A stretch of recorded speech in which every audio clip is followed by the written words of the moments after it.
we've observed their growth Right. in really amazing ways, you know. And Jesse mentioned that it's because we've created this space that is that kind of wants that to happen.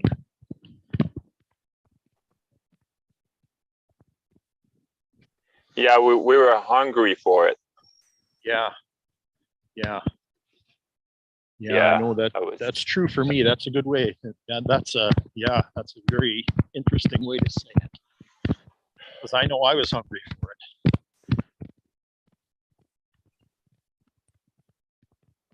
Yeah, and as I'm eating, I want more and more and more. It's like,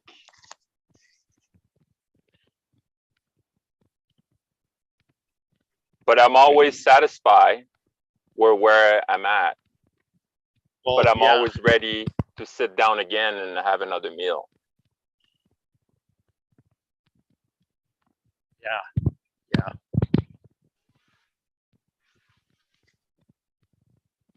I heard a description of abundance a couple of days ago, and it went something like this. It said abundance is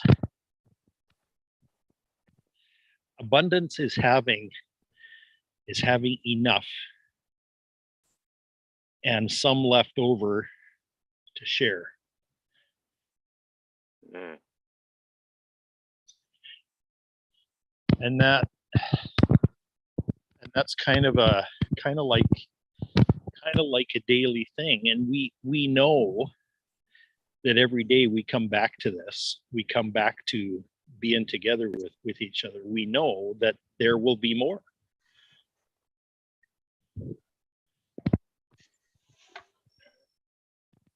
And we anticipate it, we expect it, we trust it.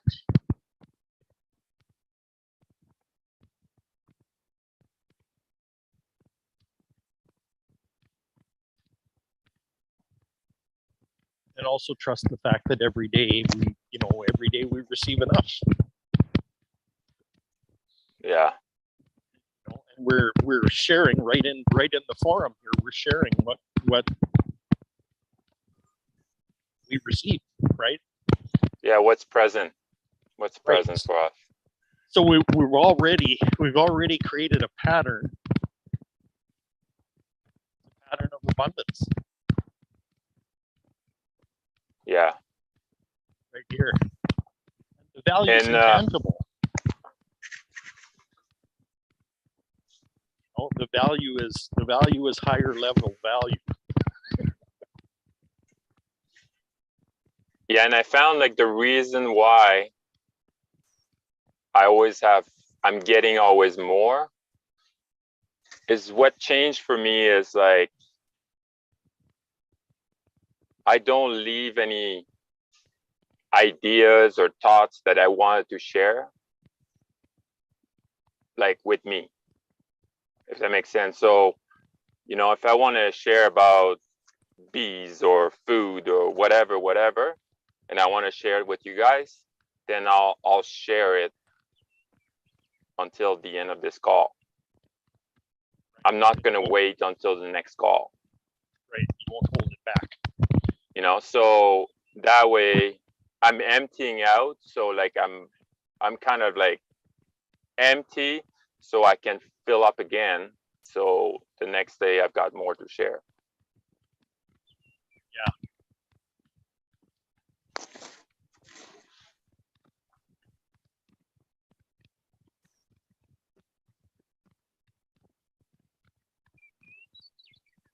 Yeah, and it's a beautiful platform because I don't feel judged. I don't, and like I said, like if you guys don't think the same way as I do or whatever, it's totally fine, right? Like it's what's present for me, and then that's it, And I love to be challenged because that's how we grow.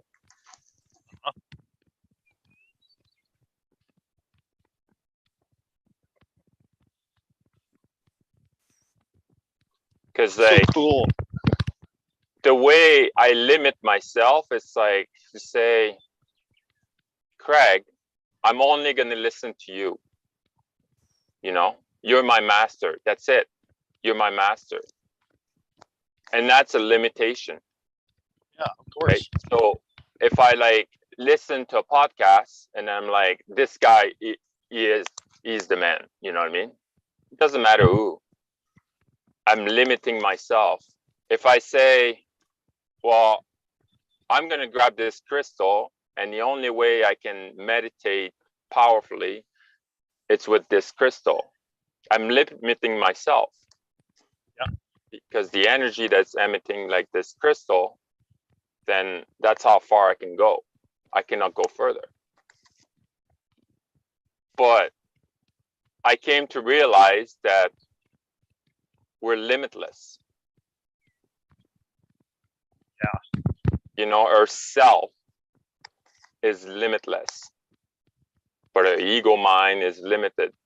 And like every person, we all have an ego mind, so we're limited. Unless we tapped in to like ourself.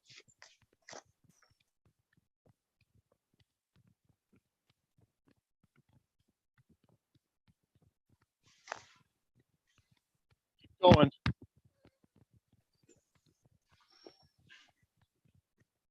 Well, that's pretty much what I wanted to share. Yeah. Well, some people would say like, oh, you always change, like either your diet is either like the person you're listening, because every time I'll be talking to someone, be like, oh, what were you working on, or what you're listening to, or whatever. I'm like, oh, it's this person now. But I guarantee you that in like a month from now, it's not going to be the same person. Yeah. Yeah. But it's always someone that resonates even more with me, right? Like it's always someone that I like, oh, yeah, this is it. You know, this is closer and closer and closer. Yeah. Yeah.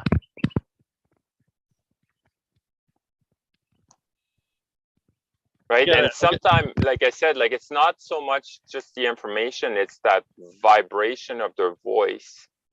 Ah, there you go. That's just what I was going to say. That's hilarious.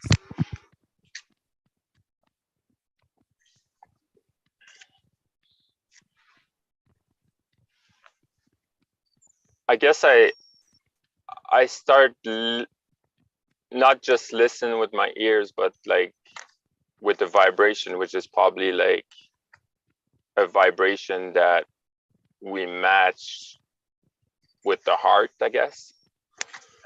Yeah. I don't know for sure, but it's kind of a feeling.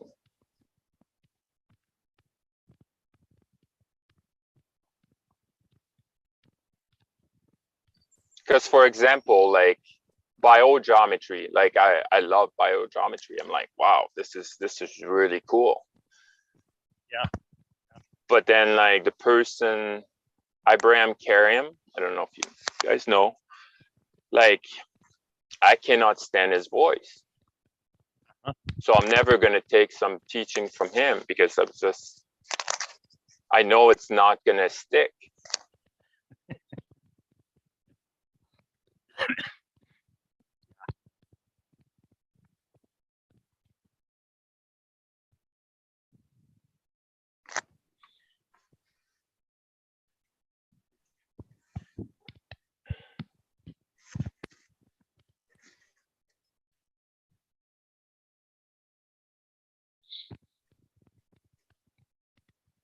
Yeah, and that's just about the resonance of his voice. Doesn't really. Yeah. Yeah, you sense dissonance in it.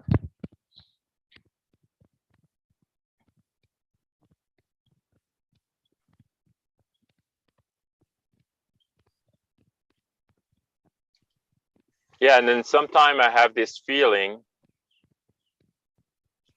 that I miss something because, like, you know, I'm driving and I'm listening things, and I'm like, I have this feeling I just missed something. And I go Yeah. back, I'm like, oh my God. You know? Yeah. It was just like, it was there. Yeah. Yeah. You know?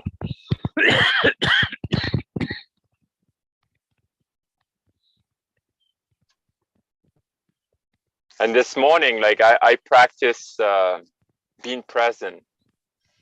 And I always say, okay, you know, my wife and I, we kind of joke around a bit, like, be present, you know? But like this morning, I really, really understand what it means, because like I was just making my juice, and I'd say like I probably brought myself back probably like 20 times,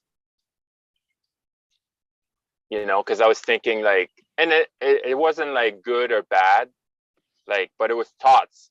And then I bring it back. I'm like, no, that's what I'm doing. I'm juicing right now, you know? Yeah. Yeah. Because it shows that we don't need to think to do things. We already know how to do it. Like, I don't need to think how to juice, but because I don't need to think about juicing, then I think about something else. Yeah. Right? But like bring it back. Now I'm like, I'm very present, and I'm always like, I'm juicing in the morning, and I'm almost in like a meditative like state. Yeah. You know, because I notice things that I've never noticed before. You know, I'm like, yeah. Wow. You know, this is a lot of foam that's coming out. You know what I mean? And so, You know, one of the things they try to do is they try to teach us how to learn. how to be distracted. Oh, they try to teach us how to learn. Oh yeah. You learn by concentrating, and you learn by focusing. And the assumption is that that's the way we learn. Well, what I've come to realize, especially over the last few years, but especially the last 6 months, is that maybe we learn in a totally different way than that. Because I'm starting to understand that I learn by absorption. Learning is energetic. Learning is about the energy and stuff, and allowing my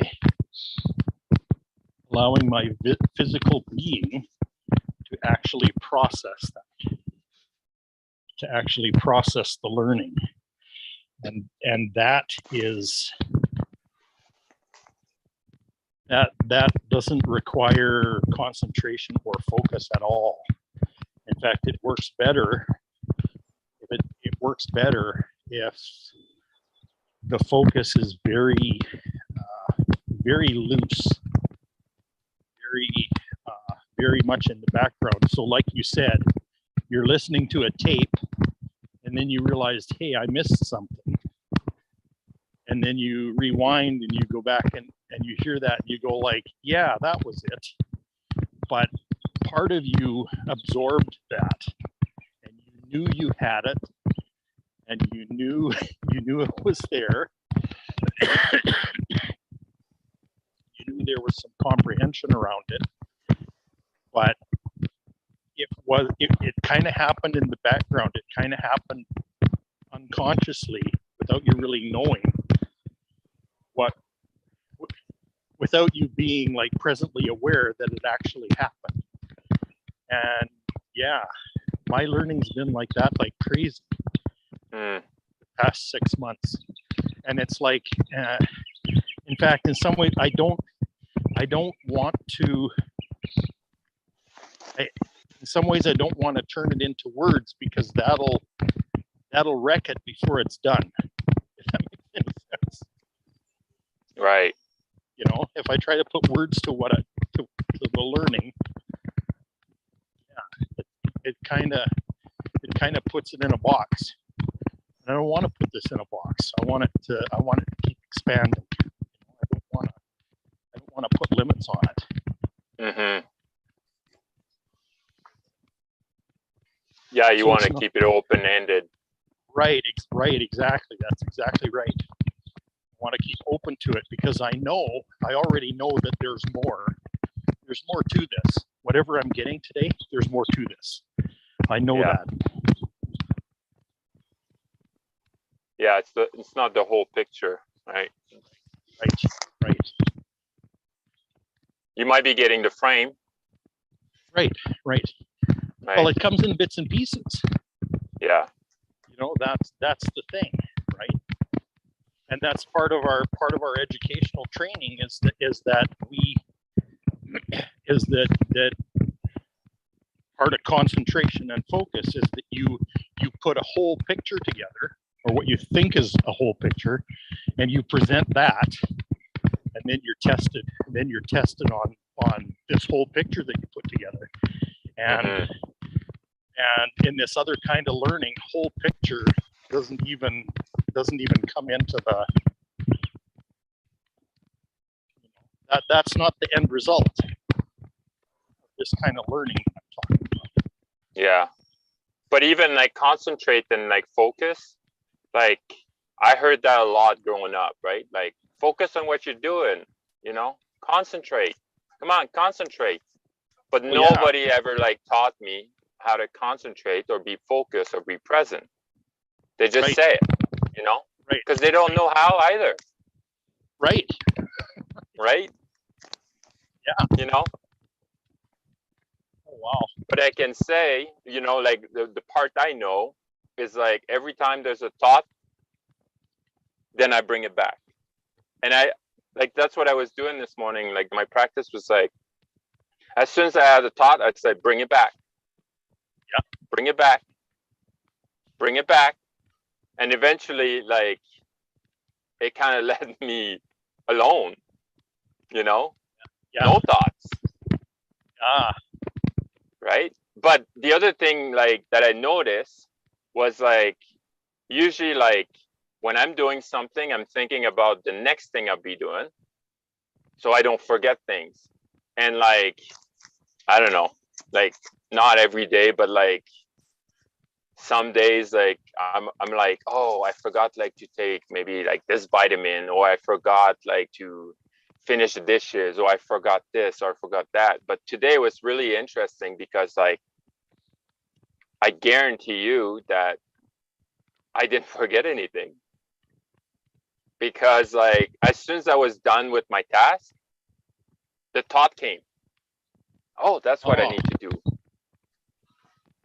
Right? Oh, that's why I need to, like, boil the water. Oh, I gotta bring some milk for my wife. Oh, I gotta do this. You know, like it was just like I didn't have to like think. Oh, okay, I need to do this, and I kind of like, you know, do it linearly, right? Like yes, yeah. So I just thought it was really interesting because I was like, it's always like my focus. Oh, I don't want to forget anything. You know, I want to make sure that like I'm taking care of the baby before I go to, you know, change him, whatever, before I go to work. And I always thinking like, okay, this. But I'm like making myself anxious for no reason, you know?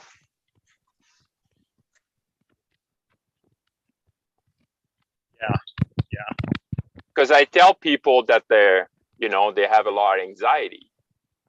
Because anxiety is like you're thinking too much about the past or thinking too much about the future, whatever. Like, I don't know which one, but probably maybe a bit of both.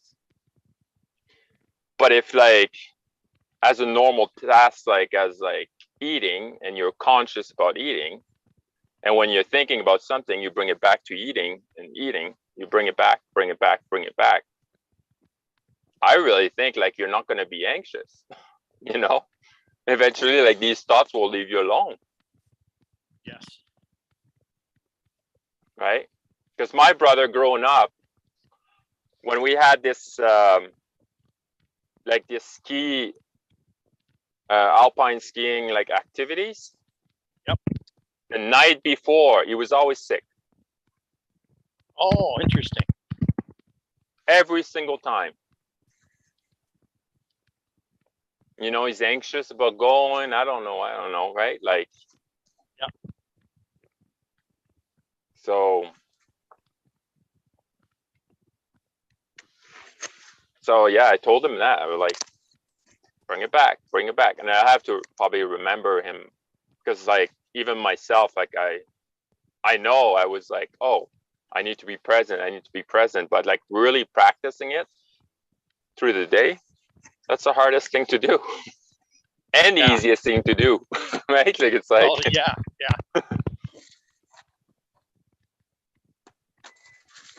Well, it is it's freedom from our thoughts, right, that we can unhook from them, unhinge, and they don't consume us. Right? That monkey mind, that chatter doesn't consume us, and that's what's got us all tied up in knots. yeah, It's like, oh, it's just and thoughts are just a replay. They can only play what they know from the past, nothing new. yeah.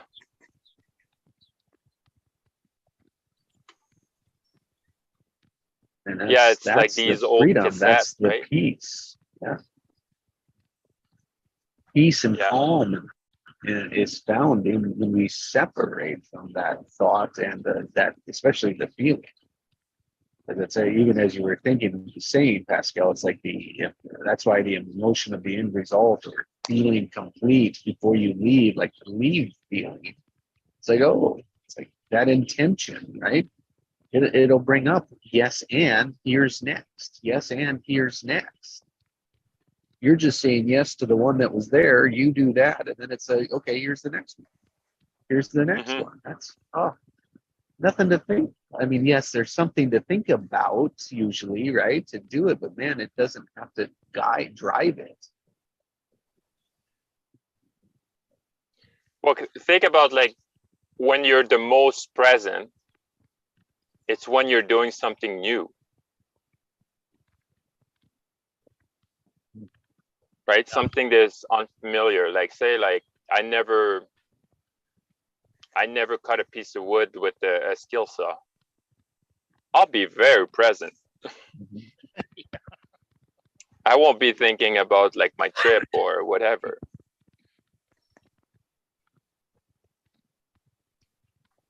And understand that these thoughts are not you. Right? And it's to separate that mind body to the true self.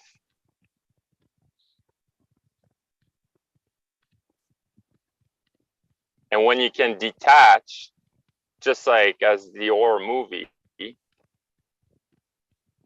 then you're free. Like that energy comes back to you because you're not paying attention to anything. So how can this energy goes everywhere? It can't.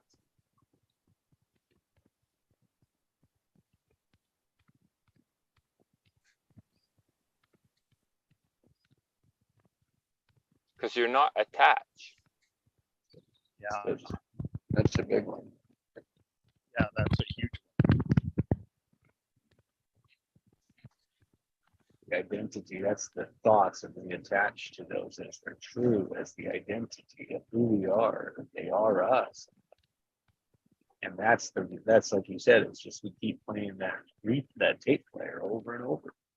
And we're unaware of it. Most of it is harming, because it's an uncertainty. Usually it's an uncertainty, and we're beating ourselves up in that uncertainty.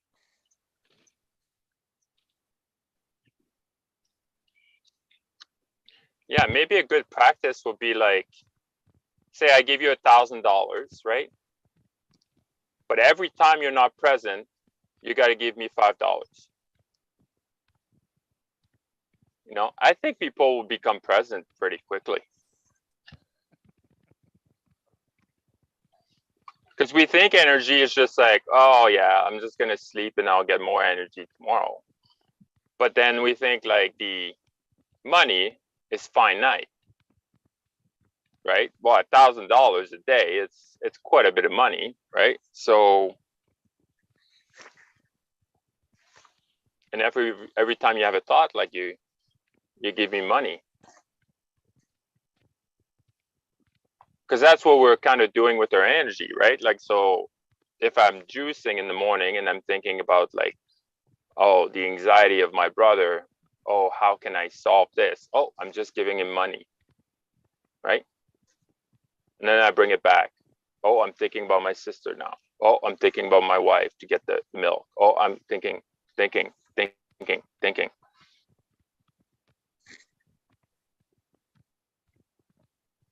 So what's That's left for me? Yeah. How can my body function optimically? I can't even say it, but optimal, right?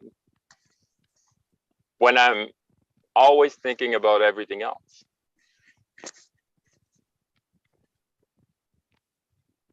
So I come back to the guy that, you know, like,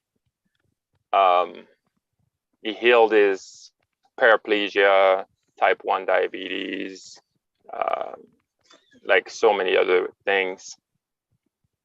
He said to his family, his friends, everybody that was close to him, do not call me, do not text me, do not do anything. Don't bother me. Because he needed all his concentration on healing.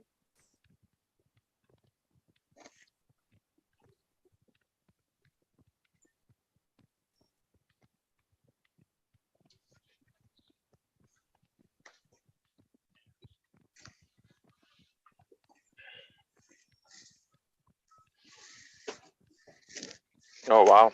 Time flies when you're having fun. There's only so much energy we have, and we are conditioned to spread it everywhere. Distracted every which way. That's just dissipating energy. That's not using it. That's not investing in it. It's not gathering it and focusing it in things, focusing it on things that matter. And that's why true choices, right, or just choices or intentions matter, because when we do that, that's what's focusing the energy on. And that's where the words matter, right? That's why words, when we bring them into existence, it's bringing something in, which creates the focus. Otherwise, it can be everything or nothing. Both of those are dangerous. Not dangerous, both of those are dissipating.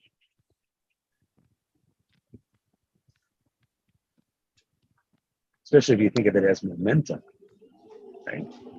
So focusing on if it's building momentum. Or you focus on everything and you're building momentum in everything.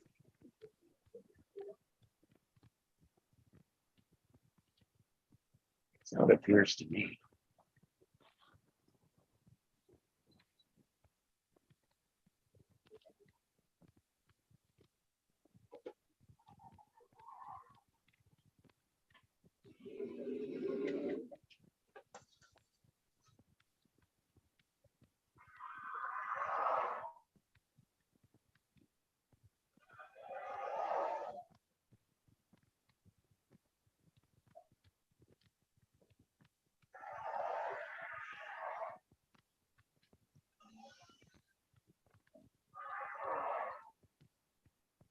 So it's like I continually work is so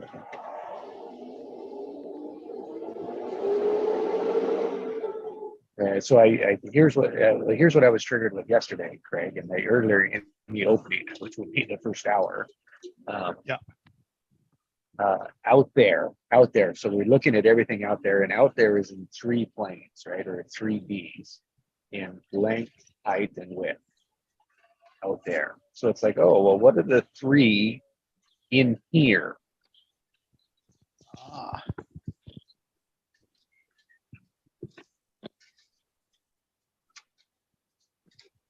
Because out there, like there's a power that's going out there, there's a focus and energy that's going out there, but what really it needs to be come in here through here to out there, right? And so, that's where I look at let's see, like time, tension, and time, tension, and space. And as the observer, like that's the next level, is like the awareness is I'm the observer of that. Detached from it, yes, but it is what's just in the moment.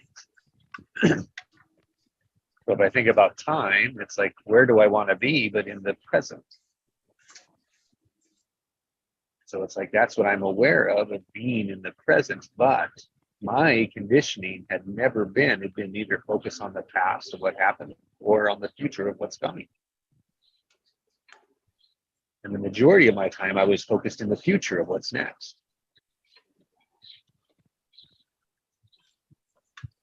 Tension, I use as a charge. I name it as a charge. I think it's the easiest way to measure something because it's like the polarity of anything. Tension, it's really a polarity. It's a plus or minus, which is where I want to be neutral.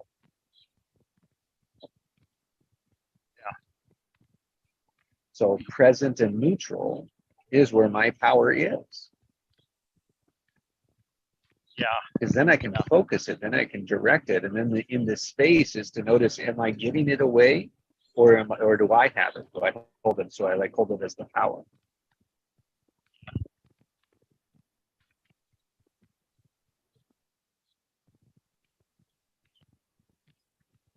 And then the 4th place is, am I, observing that, right? Am I focusing, observing that, the awareness component of it?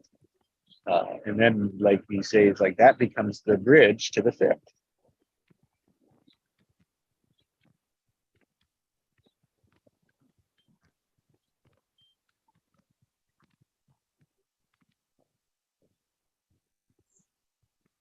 So Pascal, you said, all right, every time that you guys realize you're in neutral at the present place and the powerful, like you are powerful, your thinking thoughts are powerful, pay me $1,000. Or sorry, I'll pay you $1,000 every time you do that, right? People become really aware of that. Mm-hmm. Yeah. Well, because like energy, we don't really see it.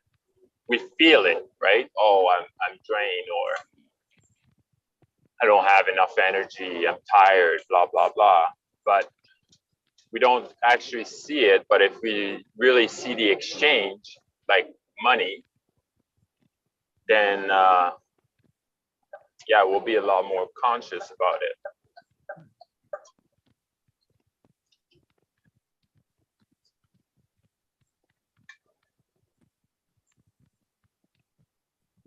And anything that we tell our mind not to do, it does.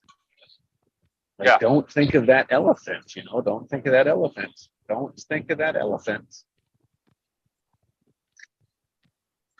Yeah, it's not about, say, don't think about the elephant. It's just like, come back to what you're doing, like at present moment.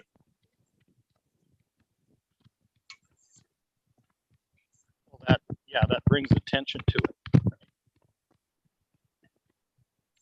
Right, say like, for example, right now, okay, I'm talking to you guys and I'm driving at the same time. So if I want to go back to like what I'm doing, driving, then I'm really like feeling my hands on the steering wheel, the gas pedal, like all these things, right? So I become more present. I'm bringing more of my 5 senses in the present moment. And that's how I become more and more present. And then when you share it with us, right, of what you're, it's like, oh yeah, it's like, oh yeah, I remember, I can recall, I can be there with you in that, right?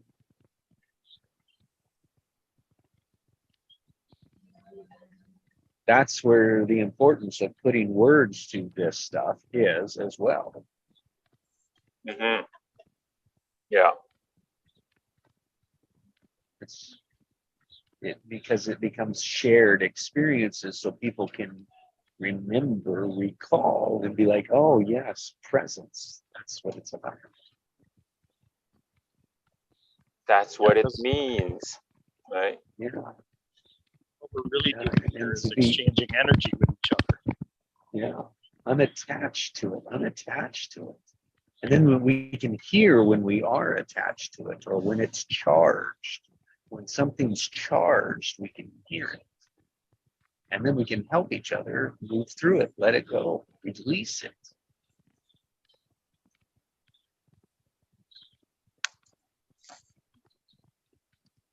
Really a negative charge, but then grow and amplify the positive ones. That's what we're doing. Sharing positive ones, releasing negatives.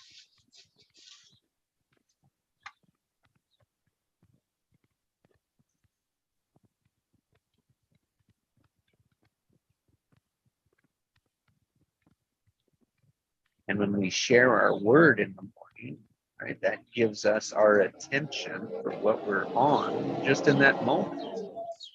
It brings forth what's in our focus. And man, what it does, we find, is it creates the sessions. The synchronicities.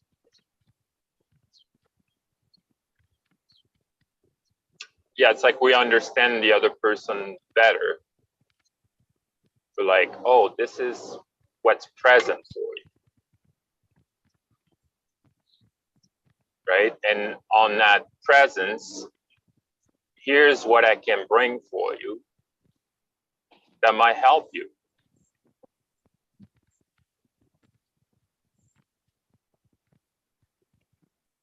But if you don't share anything, I don't know what's present for you. Like I'd say I'm not at that level of thinking like, oh yeah, like that's how he's feeling or she's feeling. You don't want to be at that level. You don't want to be at that level of. You don't want to be at that level of thinking. No, like I'm not saying like thinking, just or even feeling, right? Feeling the other person, like be like an empath or. Yeah, when you're thinking about what can I do to help, what can I do or what can I say to help this person, that's all coming from your head. Mm. That's not about the energy at all. It's something you're making up.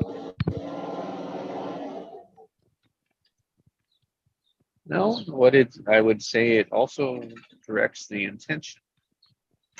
So like if you ask the question, you'll get an answer.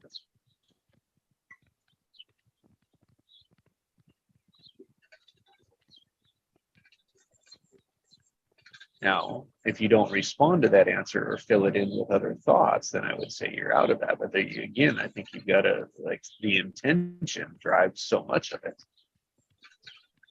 At some point, your intention might become a habit where it is just that, to be around. How can I help? Is the automatic default, and it's like, that's good.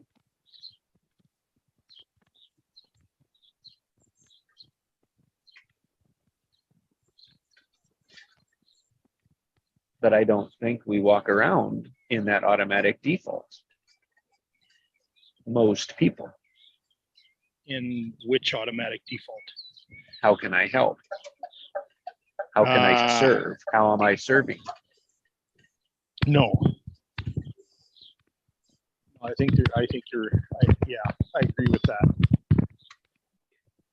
So to train ourselves to be there, if that's something we choose to be at, then we have to ask ourselves, we have to come present to that and ask ourselves that question, listen to the response and act on it.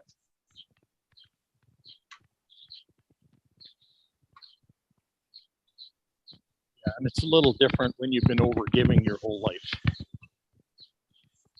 Yes, I would agree. I would agree. It's uniquely different for everyone. Yeah, because the default The I had, specifics. default I had was, what am I going to do about this situation? How can I make this situation better? You know, that kind of stuff. That duty, obligation, responsibility that kind of floated around in the background. It was I guess you could call that a mistaken motivation. You were given, and so part of that space, right, is that your energy was always going out. You were distributing it out there rather than it flowing through you. Right. The focus was out there of fixing it for everyone else rather than what do you need. So it was giving it away, and everyone will have a priority, right?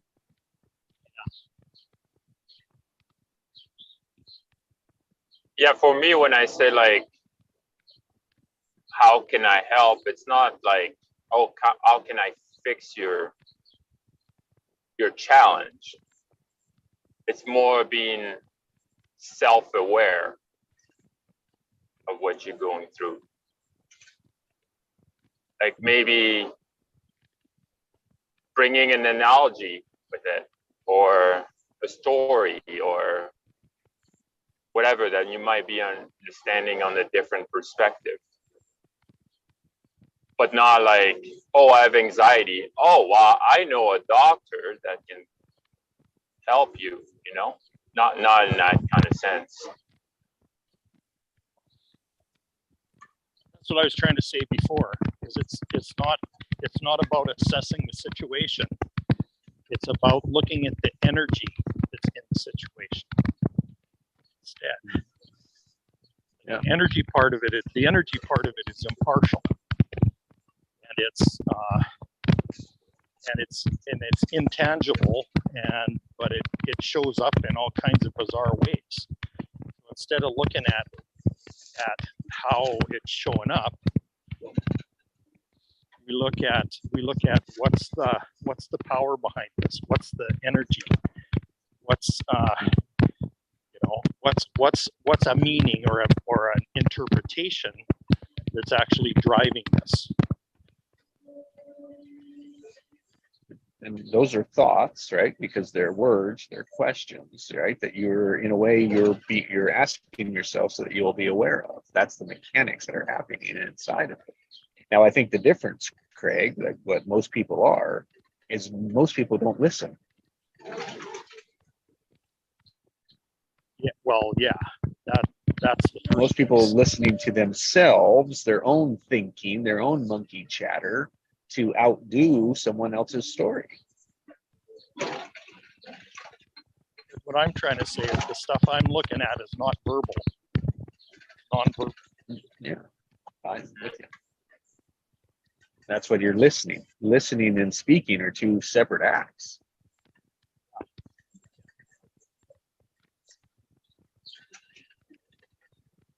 They don't work the same. No.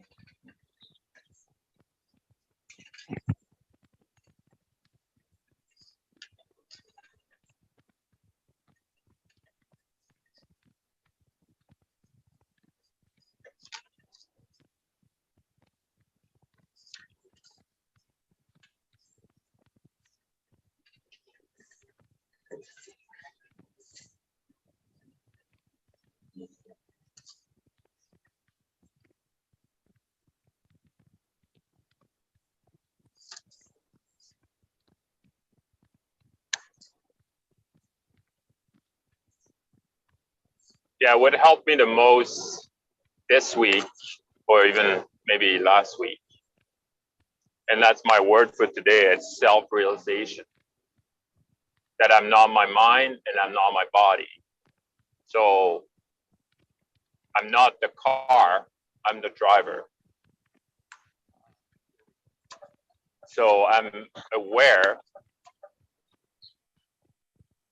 that my car, say, is not functioning well. but it's just my car. It doesn't touch me. Yeah. Right. So if like my car is broke down, then that doesn't mean like my kidneys are failing. You know, it's two separate things. Funny that I talk about this because I just saw like an SUV with like his on the side of the road with his wheel completely bent underneath the car. I'm like, whoa, that was a bad one.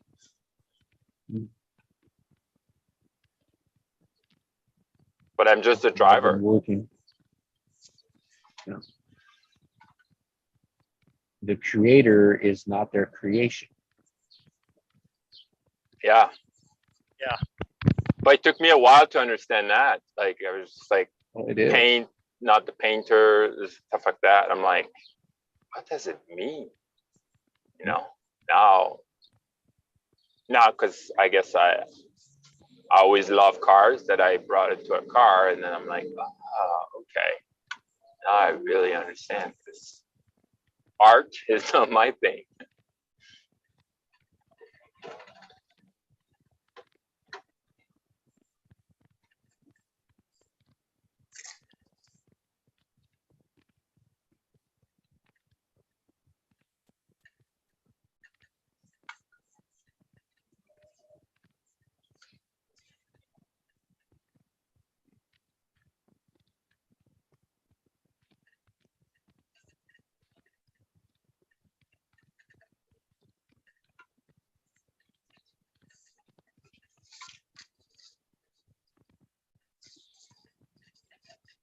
Anybody else wants to share the word of the day or phrase or?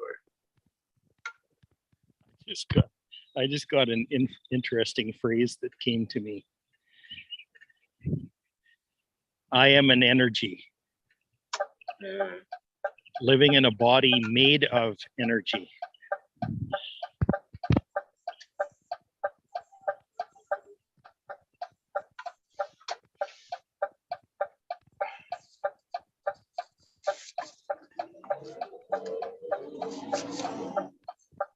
So it's just energy. It's all energy. Yeah, it's all energy.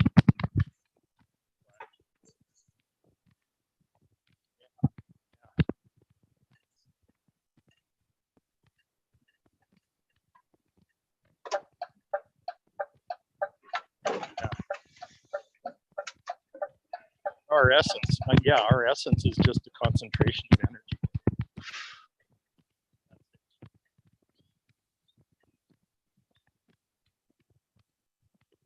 Wow.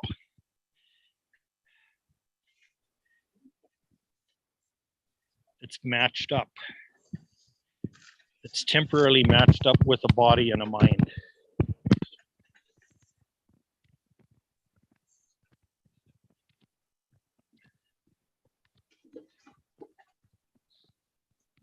That part recycles.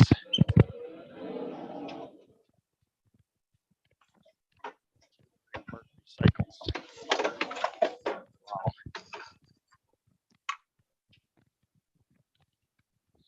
Been wondering for months how I was going to explain this.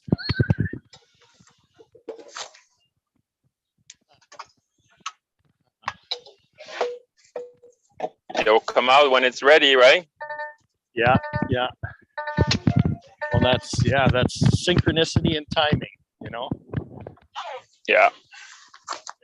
Yeah, that's so fascinating.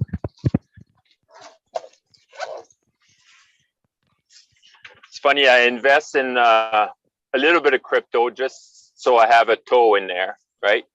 Yeah. And so I was talking to friends and they're like, yeah, there's a rule out of like court case and like it's gonna happen Saturday. So you have to put some money like before Friday.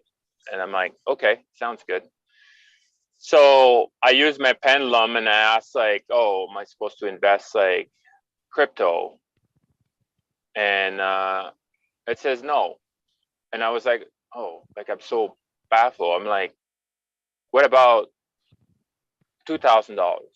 No, $1,000, and it says I don't know. And I'm like, Oh, wow. this is really interesting. So anyway, so I didn't follow it, and I'm ending up like losing it. So this morning, because like there's like it went down, so I'm like, okay, am I supposed to invest any crypto today? And then it says no. Then I just left it alone, right? I was just like, okay, fine, you know. Yeah. But like, not following my intuition, like, cost me, you know. Like it's You like mean- there's a do you higher mean not- intelligence. What do you What's mean not that? following your intuition? Well, because I didn't follow it. Like it says no the first time, and but because my friends were like, no, you have to put some money. You know, you have to put like a little bit of money for sure, like before Saturday. And like the rule out didn't happen, right? Like the court case didn't happen. So, and I end up losing, you know. Yeah. And this morning I was just like, okay, it went down quite a bit. So I'm like, okay, am I supposed to invest today? And it says no. So I'm like, okay, fine. I'm not. You know, I'm gonna follow you now, right? So that was a lesson. Well, yeah, that's a trial and error. Trial and error part. That was a good one. Yeah. Yeah.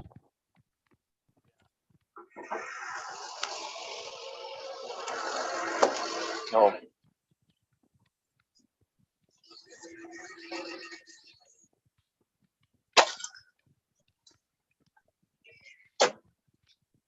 But in the same time, I'm not going to put so much energy. First of all, I'm not a big fan of it, but I'm like, okay, well, I want to diversify my portfolio, but I have not much interest in it, right? So I'm like, I'm not going to put too much energy and money because I know I'm not going to be checking it every day and look at the news and this and that, and you know.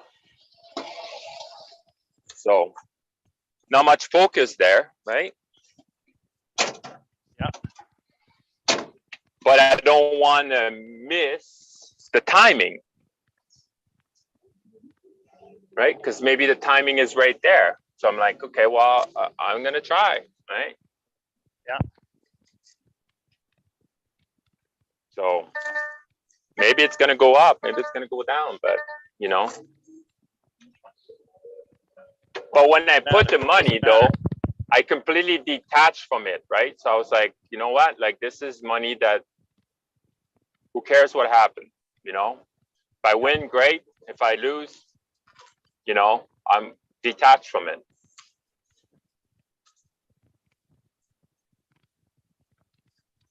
And that's how I think, because of that, I'm free.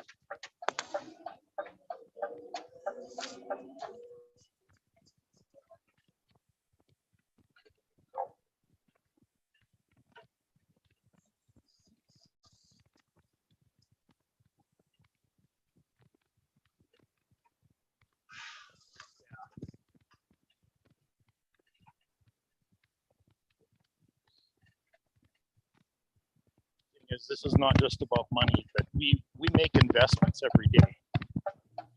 Yeah, yeah, yeah. We're investing our energy all the time.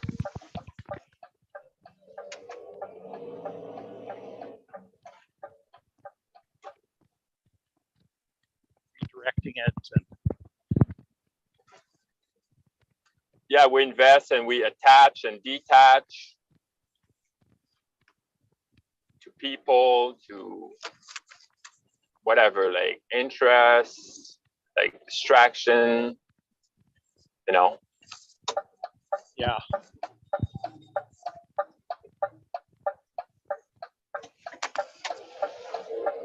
Because I used to be like a huge hockey fan, right? During the Nordiques, and then like after Oh, that, it was the.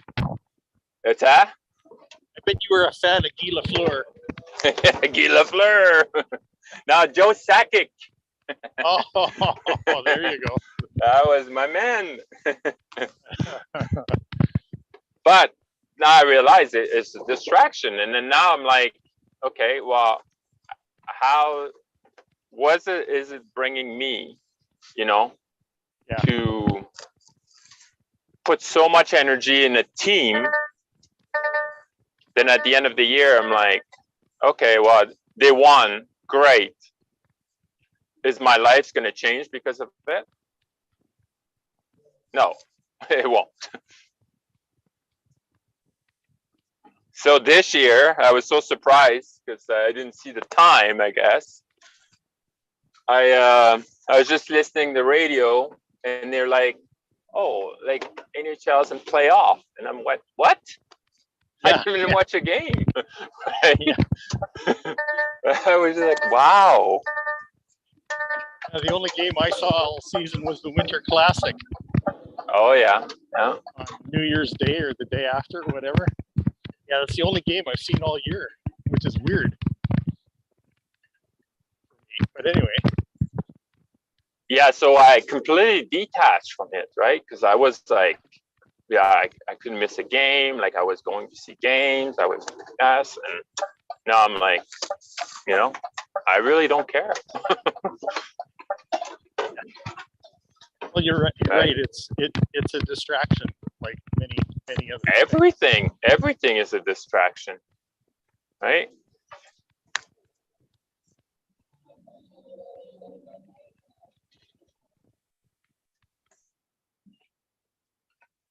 Because when I'm watching a game, then I'm not really self-realized on myself because I'm putting my focus out there. Yeah. Right? Yeah.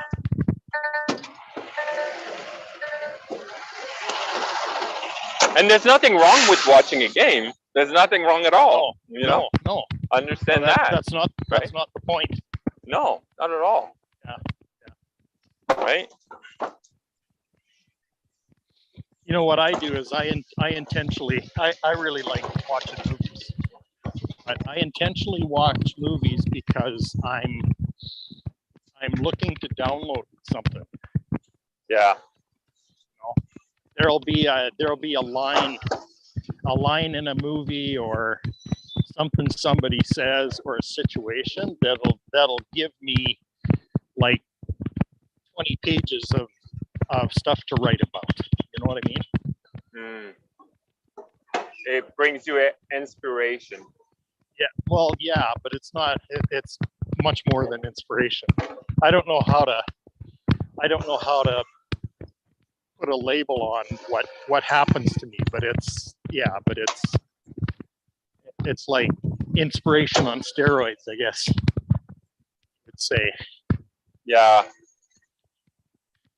But when I'm spending this time with you guys in the morning, I don't have to watch a whole movie to get one. I get one about every 2 minutes. Just listening to the conversation and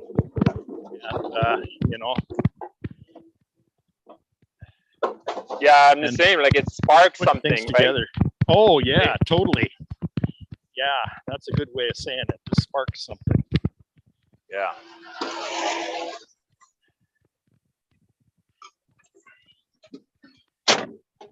And like you guys, like, I don't know, you guys warmed my heart when you said like, I'm a person that sparks little fires everywhere.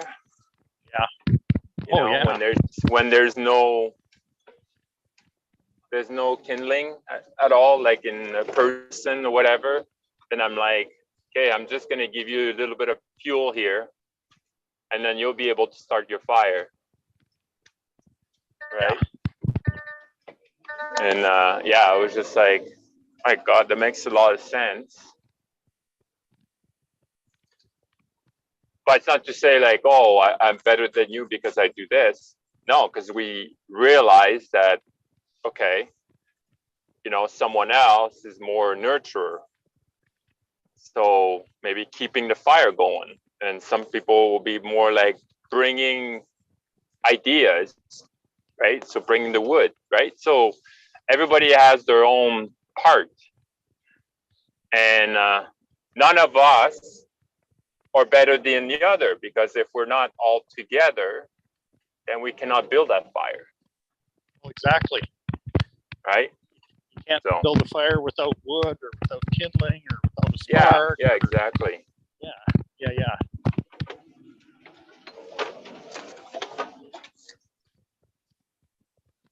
So like Jesse was saying, we're all equal. We're all bringing something. Yeah. That you there's want no- or not, you know? There's no distinction. No. Yeah. No.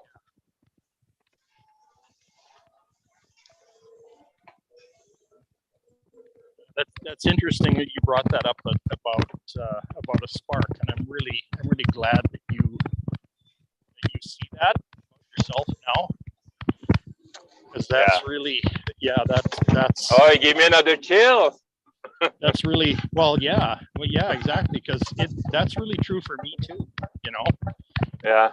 What I'm understanding is that I'm not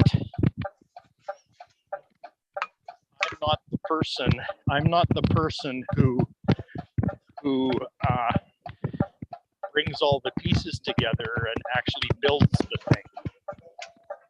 I'm the one that has the brilliant idea where the light bulb goes on, and you know, and that's my role. That's my role, but that's also my superpower as a spark, as an initiator, as a visionary, as a preconceptualist, you know. Yeah. Before it comes into being, even before the intangible even comes into the 3D, 4D reality, right? Even before that, Mm-hmm. I'm working with the stuff before it gets here. You know, I'm the one pulling it out of the ether.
Yeah, it's like you're the one that pull that information from the ether.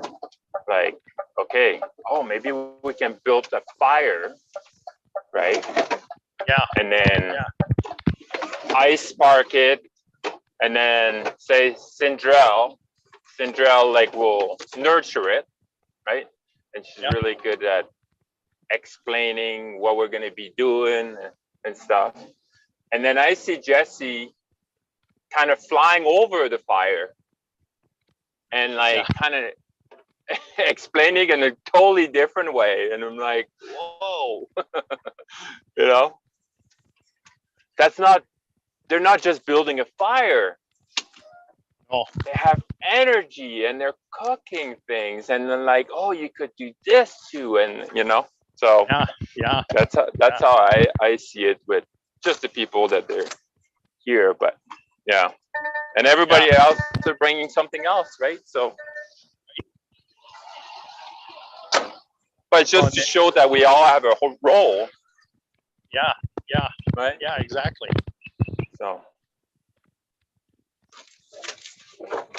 And another thing I get to do that excites me something crazy is I get to find the other people, the people that have the wood and the kindling and the, you know, and the fire starter and the, you know, all that kind of stuff.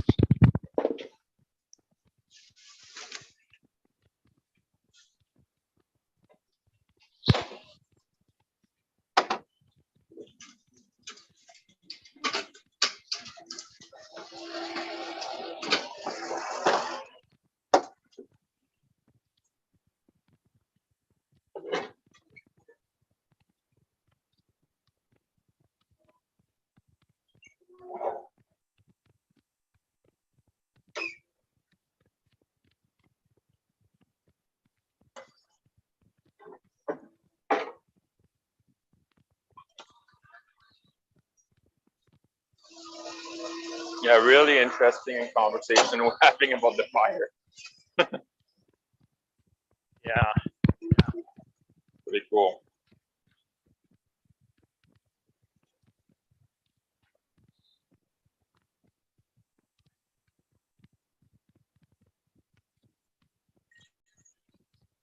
Yeah, and eventually all that's going to happen without money, without the need for money. Oh yeah, yeah.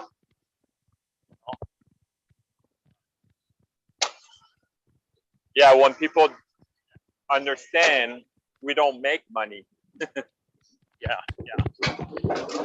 See, once the need to keep score is gone, or to measure what's happening, once the need to measure is gone, then you don't need money anymore. But there's a transition. What? Sorry? Say again. I said once the need to measure is gone, you don't need money anymore. Yeah, you need to measure. Money is just a measure.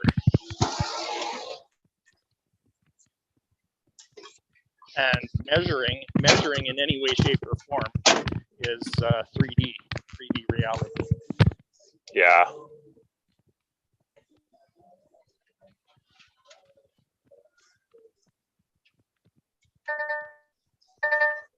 So what we're presenting is a model that's more like combine and explode. Mm-hmm. There aren't any metrics for that. There aren't any. There's no way to measure that because you don't know what you're going to get once you combine your energies. You don't know what's going to come out of it.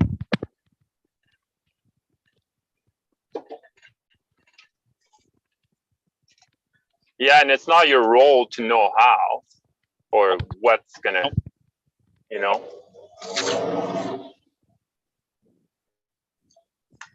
That's the synchronicity part. You don't need to know the future to be present. Well, correct. That's what vision is. Visionary. Being a visionary is exploring what could be. What could. Yeah.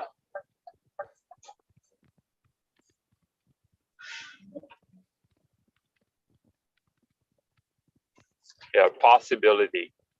Yep.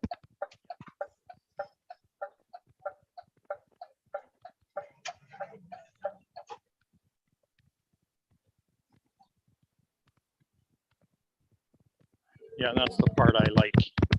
Is just playing with possibility.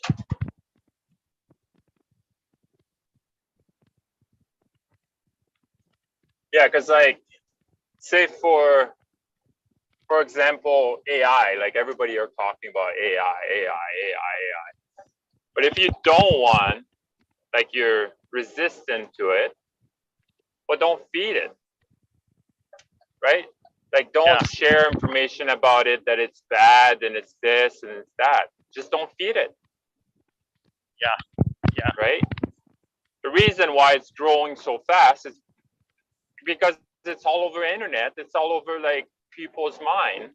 It was, So we're feeding it, even though we're sending the side we don't want to happen. Yeah.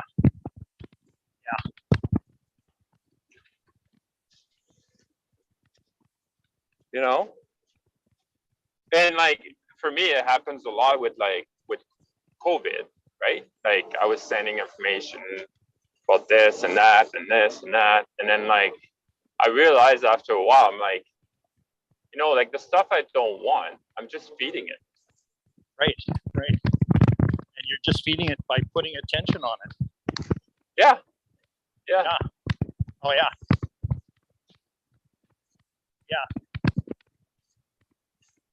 In fact, anything you put attention on just grows. Good or bad. Yep. Doesn't matter. Yep. You're still putting your attention to it. And then if you're talking about it, you're bringing it back like to existence, you know? You're feeding that fire. You know, it was just dying off, and now you're talking again about it. Yeah, exactly. Right. So why did you bring more wood? Yeah. You just added fuel to the fire. Yeah.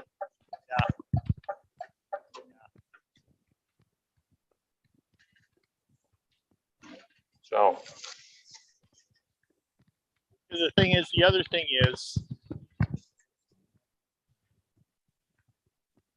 things like AI, just neutral, you know. Yeah, AI is not bad. No, it's not bad. It's not good. And it's not good. But, yeah. You know, but so was the internet. The internet itself. No. The internet itself was, you know, I mean, it's nothing like what it was designed to be. It's right. Kind of sad, but you know, people have always found ways to exploit it and cause a lot of damage. And people have found ways to exploit it and cause a lot of benefit. So the internet itself is neutral. Yeah.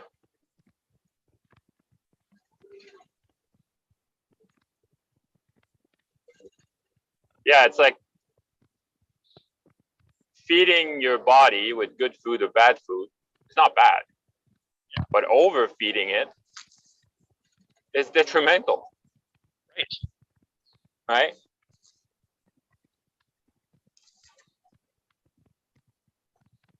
We all been in a buffet, all you can eat.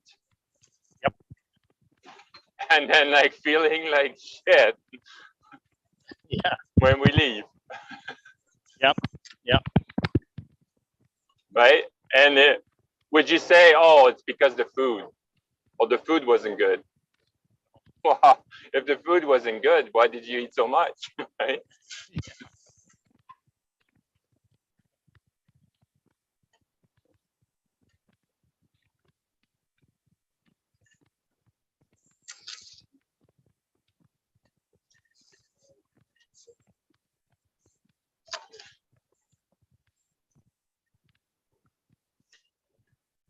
Oh.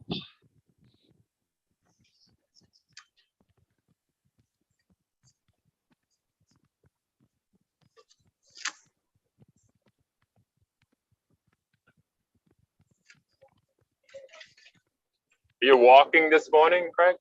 Yes, I am. Nice. I'm surprised you didn't hear the recycling truck. Oh, no. Yeah, he's come past like 3 or 4 times. Oh, out here. maybe because I'm so used to the sound that like I erase it. Right? Yeah.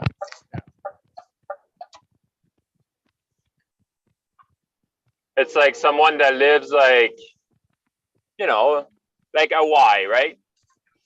Hawaii, like we notice like we get waken up by the birds, and like my wife loved it so much. Like she opened that window every morning and she's like, oh my God, like this is amazing. For a person that lives there, erased it, Yeah, exactly. right? They don't notice. Same thing, like I live in the mountain. I live in Banff for almost 10 years. And yeah, love the mountain. But after a while, like I barely see them, right? Yeah. You know, my daughter lives in Canmore. I love Canmore. She's been there for almost 10 years now. Yeah. Wow. Yeah, it's a beautiful place.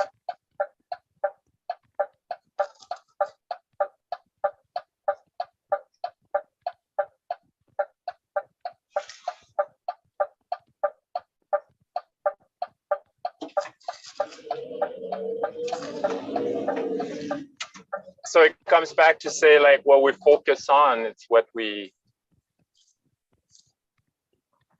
create, or like what we want, or, you know, because I was talking about the car I got, right? Like a white Subaru. And now all of a sudden I see them everywhere. Yeah. But the opposite is true as well. Right? Me living in the mountain, I can't even see like the mountain. Right? So I don't focus on it. And I'd say like you'll ask me like in a year or even like 6 months, and then like, oh, how many white Subaru did you see today? I'll be like, I don't know, right? But when I got the car, I'm like, oh my God, there's white Subaru everywhere.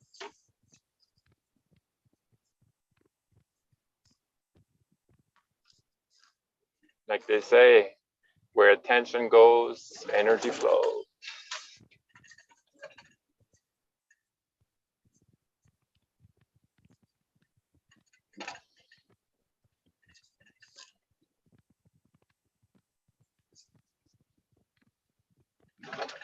Yeah.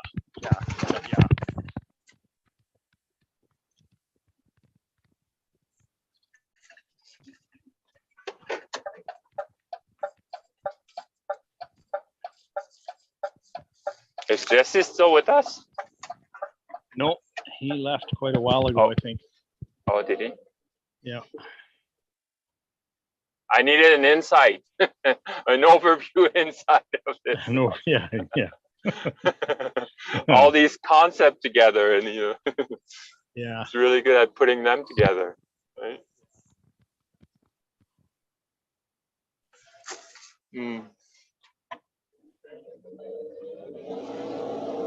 Yeah, you know what's coming to me around that is that the thing about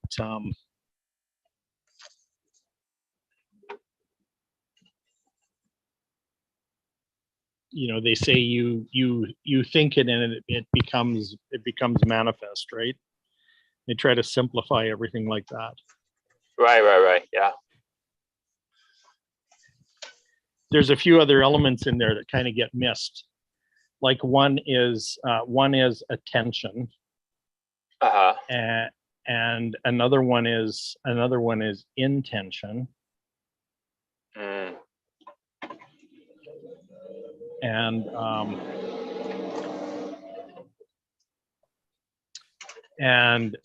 timing is a huge element in all of that.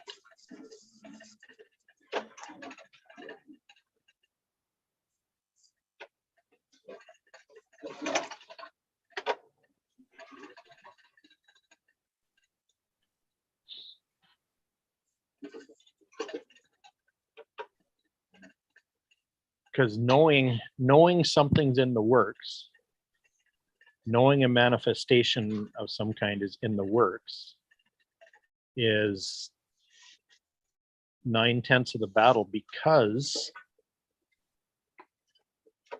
from then on, it's a matter of trust and timing.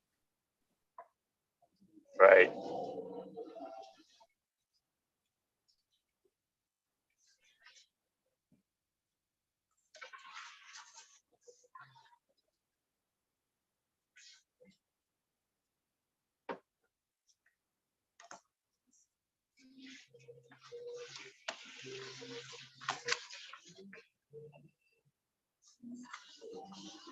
There's a quote by Jesus that kind of goes something like this. It's like, believe you have something before you actually have it, and you will have it. It kind of goes something like that. Believe you have it. Believe you have it before you have it, and you will have it. Mm.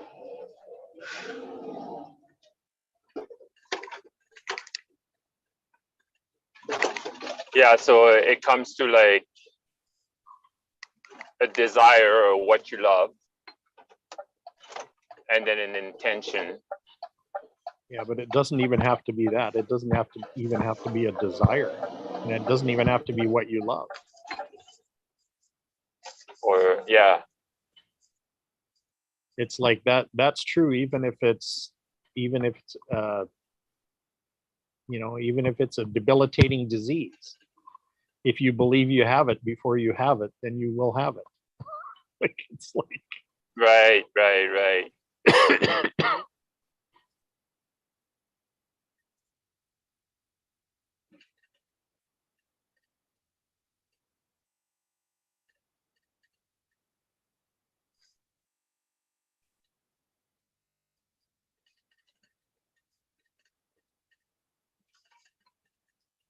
Yeah. Yeah, that's a really interesting point.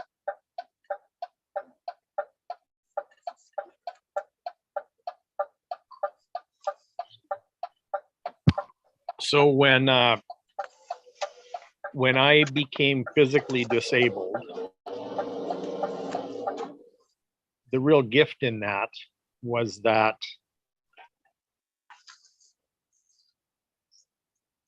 a disability physically opened up a whole world of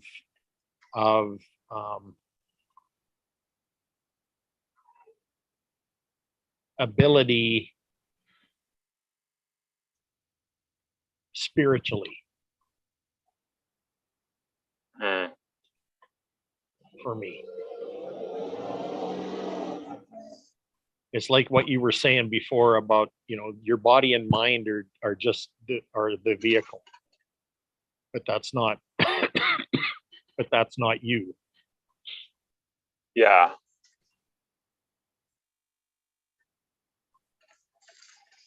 So my vehicle being disabled opened up a whole new world with respect to who I actually am. And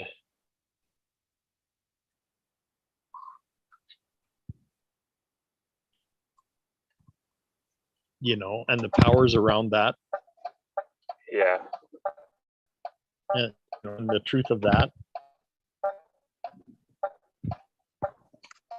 And other abilities that have always been available to me, but I didn't know they were.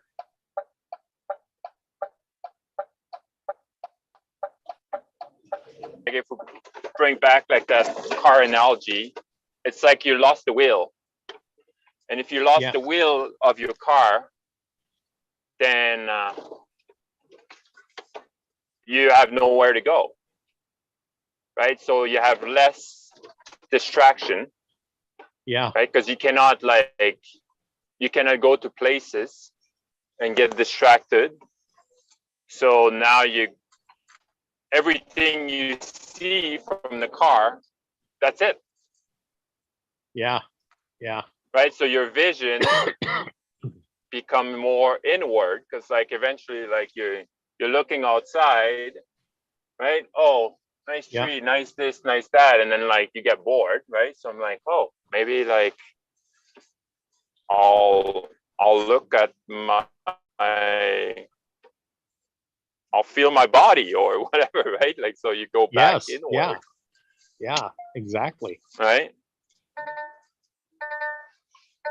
Because there's nothing out there. Like I can't go anywhere.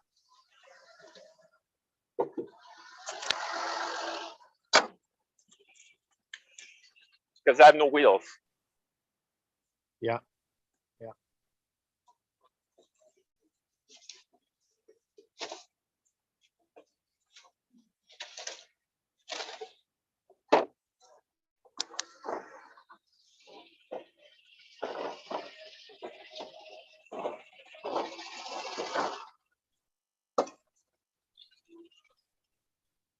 So you take it with the car with no wheels. Yep. Yep. Yeah. So what did you do from there?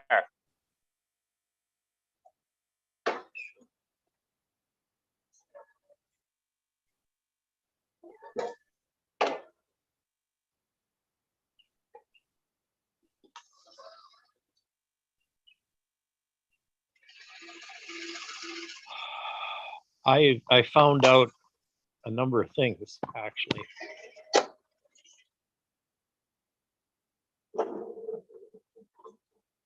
That life isn't in the car. Is one thing.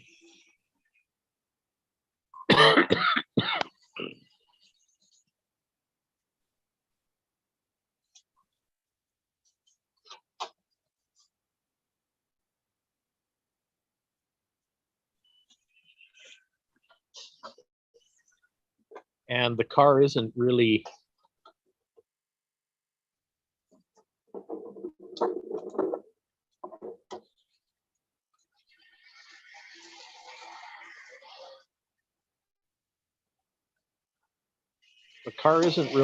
necessary to do what I came here to do.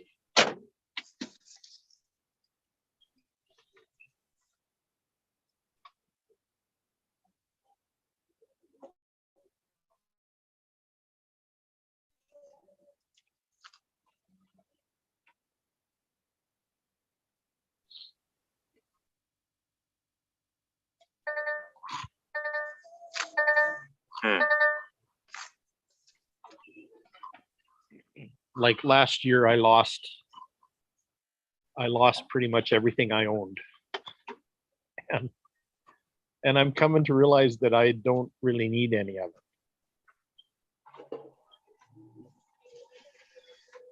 Yeah, so you lost the wheels and you lost the entire car. Yeah, pretty much. Because that was your self-identity, right? Like that's. Yeah. But you came to realization that if you were able to detach from it, then that's not you. Yeah. Well, yeah. Yeah, exactly. Right? But we're so attached to our car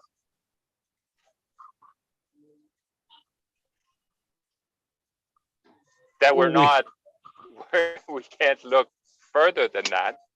Yeah, right? we think our car is what it's all about. Yeah. And then actually it's not. The car is just the vehicle. That's it. Yeah.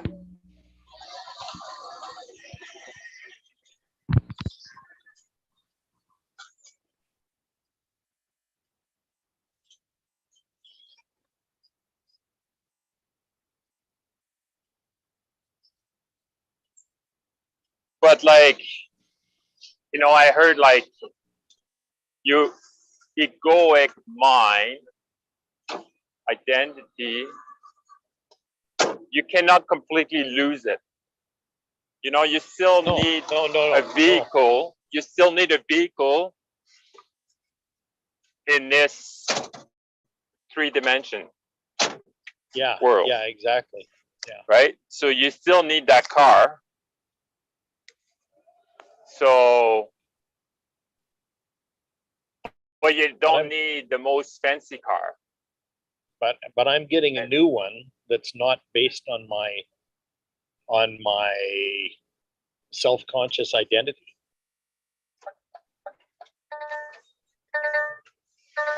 Yeah, so you're not getting a pickup truck when you're just living in the city and then you're going to work, you know, Yeah. with all yeah. the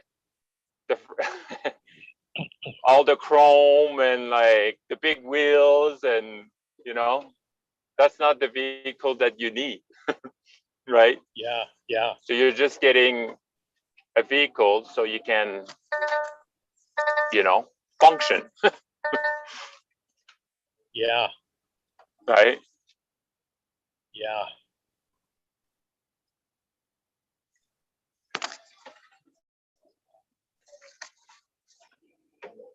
You know, I've been asking myself questions like this because I don't have a home right now. You don't have a And home, I like you're don't have a renting. home. No, Yeah. I don't. No, I don't have a home. Like I'm homeless right now. Oh, wow. Yeah, and so and I don't have a home that's my own. Mm. And I'm asking the question: do I actually need one?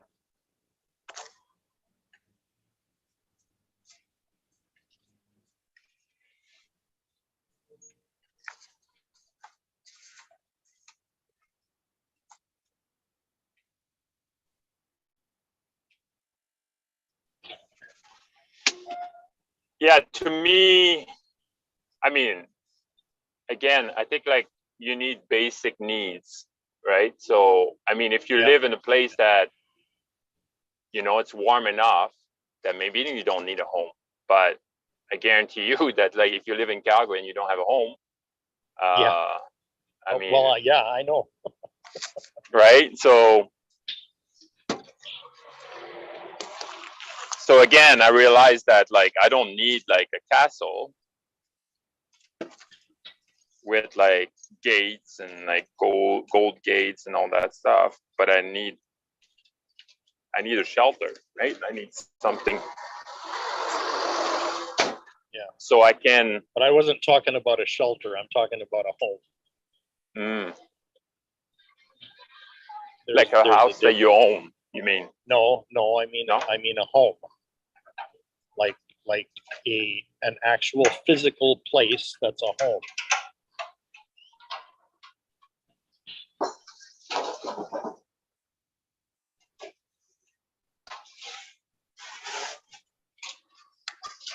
A physical place that is a home. So what I'm saying is that I've actually found a home within myself. Okay. Gotcha. Okay, and so I don't know if I need a physical one anymore.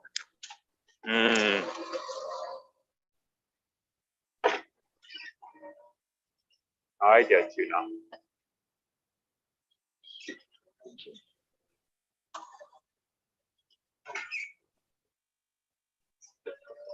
Yeah, it's a good question. Yeah.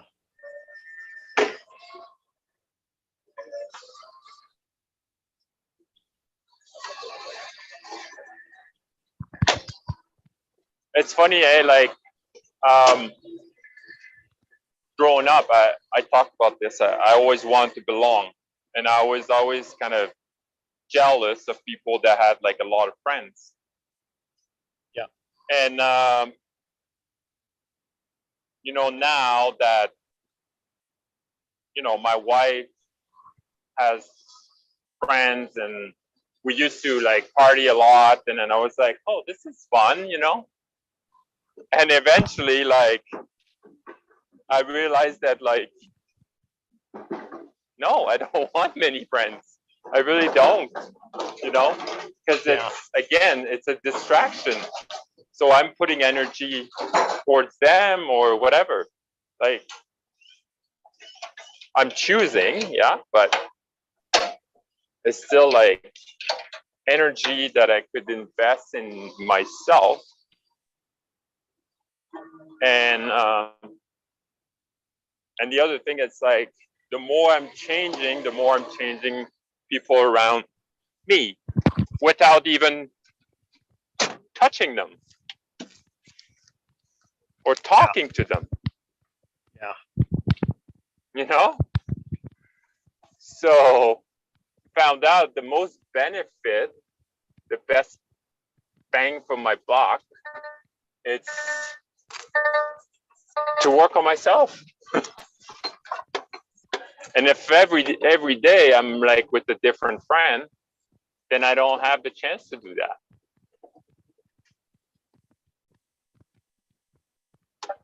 You know, so I'm very selective in like the people I hang out with. Well, that's been the good thing about being homeless for me, is that I've been very selective about the people that I hang out with, that I spend time with. Right. You know, which is one of the reasons why I've spent so much time with you. You know what I mean? I spark fire. Yeah, well, yeah, but you know, I mean, yeah, but the whole thing is like, okay, you know, it's like I'm building a brand new life. I'm building a brand new vehicle. Yeah. You know, that's actually tailor made to my true self. And yeah, and I don't know that I could have done this work unless I was homeless.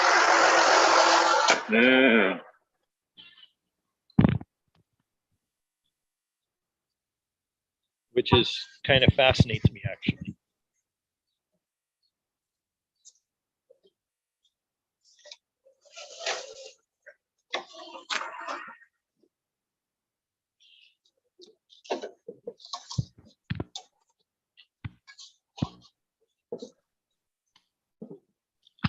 Yeah, and you're building it like exactly the way you want. Right. I'm following the desires of my heart for the first time in my life too. Yeah.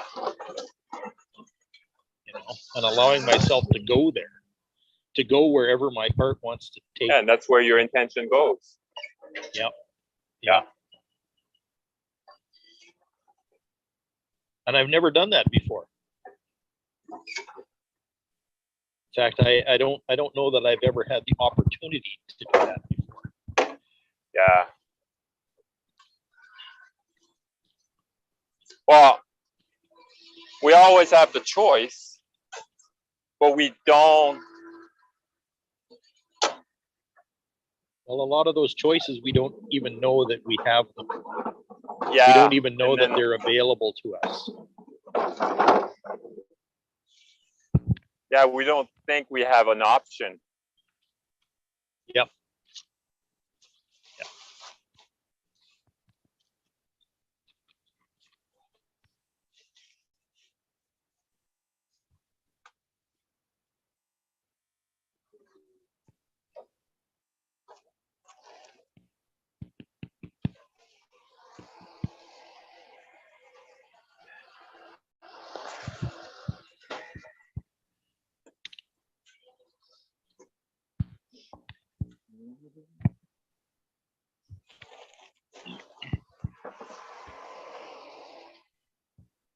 Yeah, a lot of the options that have opened up to me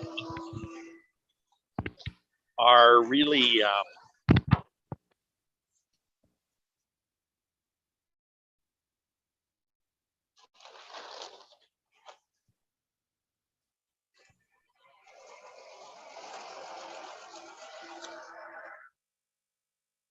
you know, they're, I guess you could say they're higher dimensional options. Yeah. Yeah. Yeah. Yeah. For sure. Oh, thank you. Yeah.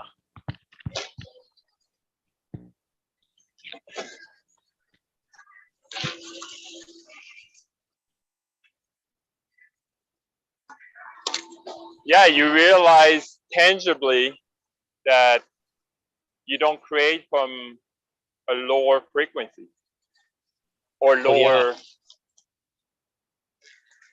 yeah, frequency, I would say, yeah, Yeah. Yeah. or dimension, yeah. whatever you want to call it.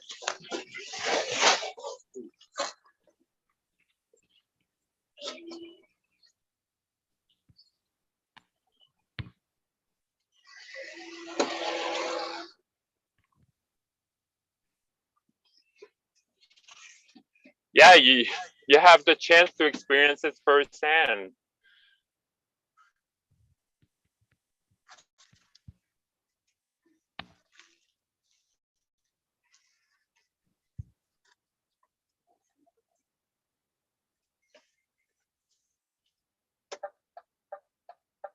Yeah. Well, and it's not just to experience it, but to actually create it. Actually Yeah. create it firsthand. Yeah. Yeah.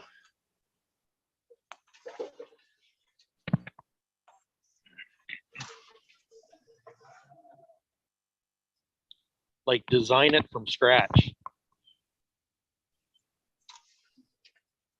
Design it very intentionally.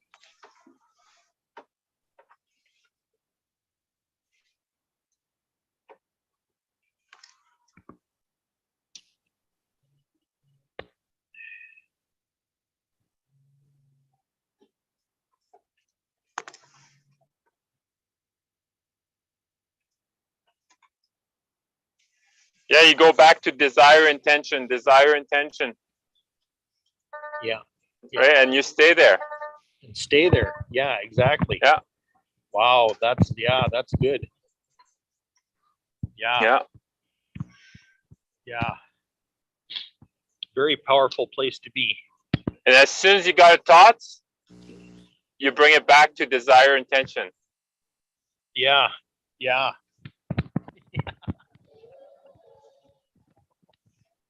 And you know, Do you realize what you just said? Holy crap, is that powerful?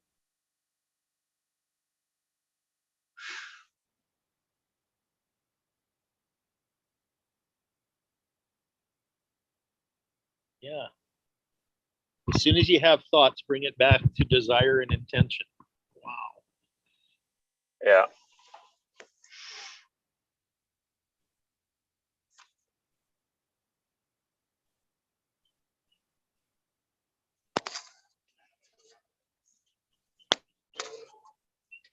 And like on the small scale, that's what I was doing this morning, right? So it's really like being present, right? It's the same thing. It's just say it in different words, right? Because like my goal is to make my juice this morning, but if like my thoughts are like thinking about my brother, there's got anxiety and this and that, then you know it might happen, but like the way I did it this morning was the best. You know what I mean? Yeah. But yeah, I brought it back to, okay, what is my desire? What's my intention? What's my desire? What's my intention?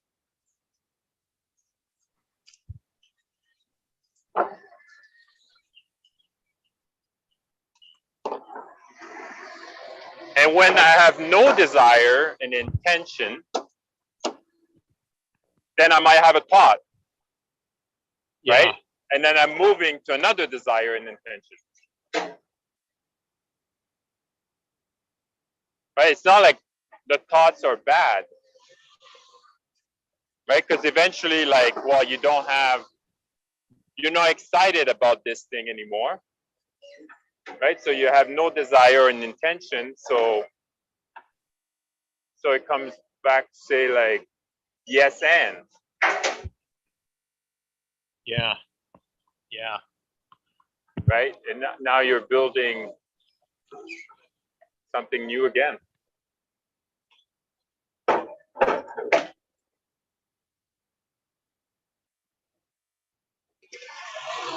but based on your desire and intention. Yeah.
See, I agree with you. Like, we need that third person. Yeah. You know? Yeah, the dynamic changes a lot. Yeah. Yeah. Because that person will have a completely different perspective. Yeah. You know? And that's how, like,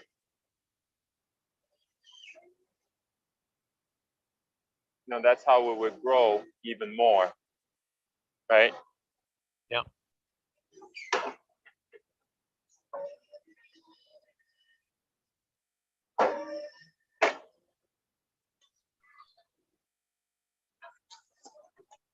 But I'm still happy to spend time with you, Craig, this morning. Yeah. You know? Yeah.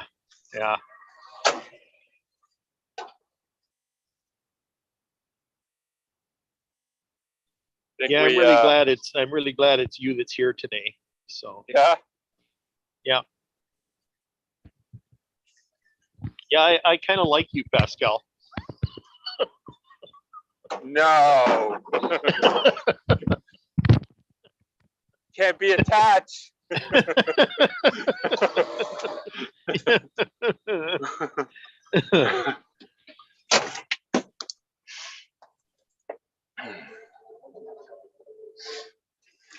Yeah, I like you too, Craig. So, yeah, it's really fun. You know, and I said that yesterday because, like, a friend of mine, he kind of challenged me on the different things, right? But like, Yeah. he's like, yeah, you really procrastinate. And like, he was like, why do you think you procrastinate? And it came to me that it's because my desire and intention were not completely there, right?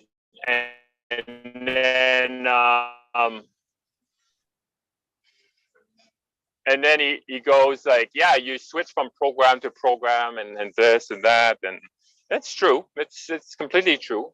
Yeah. And I said, like, when I joined Magnetic Mind, I was like, oh, maybe I'll be a coach, right? Maybe I'll be a coach. You know, I was like, oh, maybe this is it. This is it. And what came out of it, it's this group. And you would say, like, oh, does it worth the money that, like, I spend?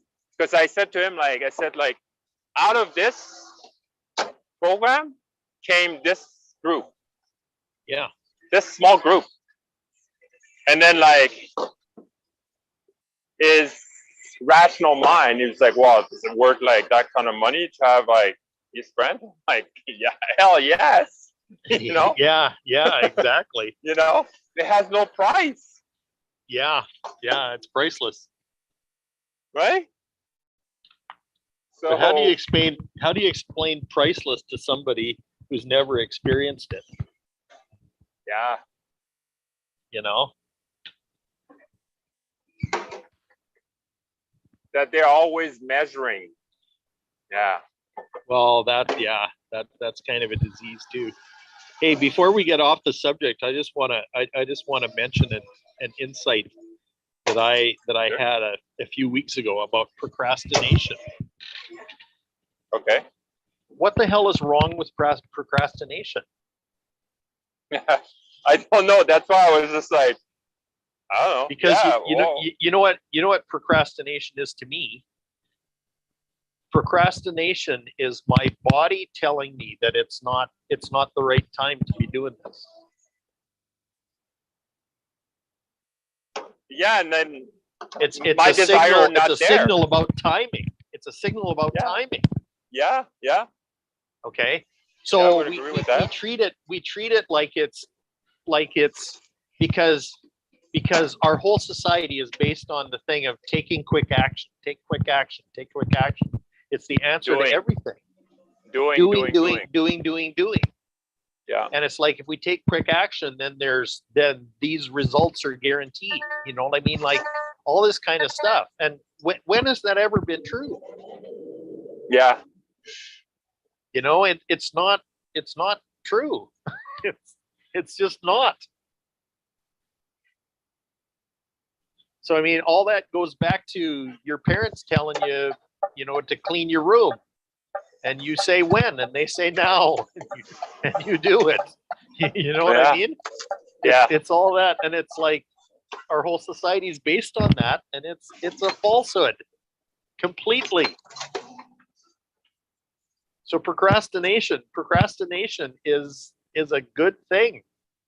It protects you from being drawn into stuff that is not correct for you.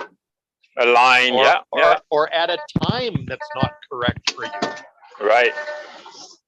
Yeah, because I said to him, like, well, you know what? Like when I'm listening, say, a spiritual podcast or metaphysical, like, I'll never procrastinate. Never. You know? Yeah. Never. And why? Because, like, this is what my heart wants. Yeah.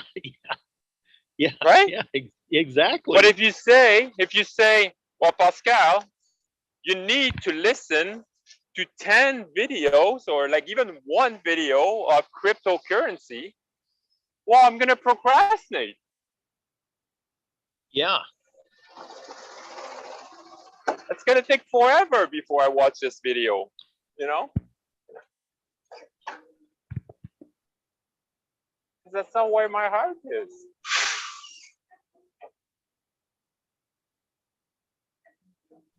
So with Magnetic Mind, I thought that's where my heart was.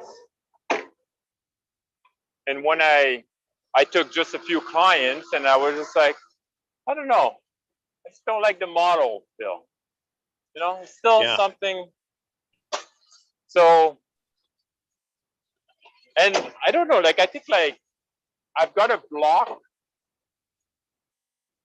of charging people money.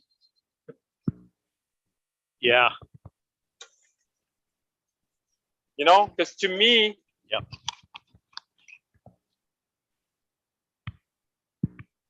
like, I feel like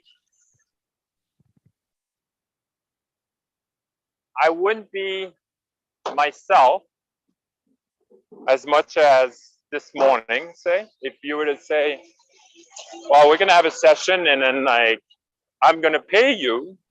Craig, you're going to pay me for what I'm sharing today. Well, first of all, I'll be stressed. Be like, oh, I want to make sure like it's worth his money. but it wouldn't come like from my heart so much. It will come more from my head. Yeah. You know, and that's what happened like in these coaching sessions that I had with a few friends. I didn't charge, but I was kind of running a script. Yeah. And I'm like, no, like I'm not going to move the needle for them if I'm running a script. So that's why I kind of procrastinate. Yeah. Yeah, that's interesting because I don't like the coaching model either. And I've been coaching for more than 25 years actually. And I can't, that model doesn't work for me anymore.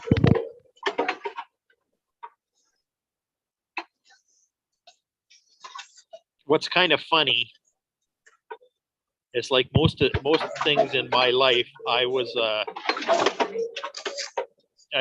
doing stuff before anybody else was doing them. Like, there weren't a lot of coaches 25 years ago.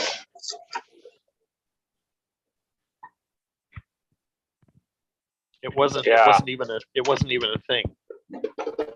But I had been a consultant, like a contract consultant for 20 years before I started coaching.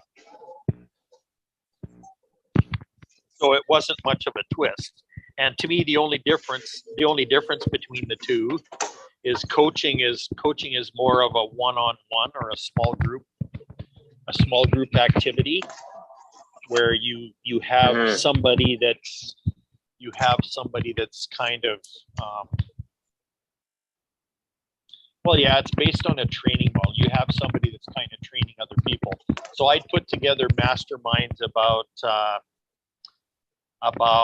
how to trade foreign currencies or how to invest in tax liens or something like that. And I kind of made masterminds, did that kind of stuff.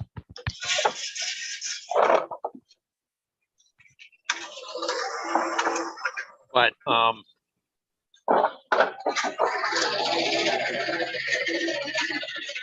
that model doesn't work as well as like you said, as well as this one. This thing we're doing every morning, like the power of this is beyond anything I've ever seen. Well, we don't have a script, first of all. Yeah. Right? And we don't know what we're going to create. Right. And every day is a different thing. Because we don't have an agenda. Yeah. No. I'm not saying, oh, well, today I'm going to be talking about food. No, I'm not. Whatever comes. Yeah. We let the synergy create it. Like, the most I can prepare is maybe a word. Yep. And I usually like ask it like when I'm like getting ready for work. Like, what is my word for today? And then like today was self-realization. And I was like, let's explore it. Yeah. And you didn't know that till you got here. Yeah, exactly. And that's good. That's totally okay. Right? And I didn't know I was going to talk about cars. Yeah. Or fire. I didn't know. I had no idea. Yeah. And that's the beauty of it, right? Like, it's just like,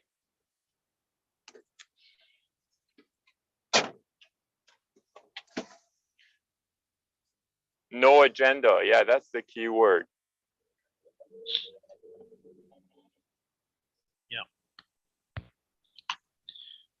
Yep. Open to what's there. Open to what shows up.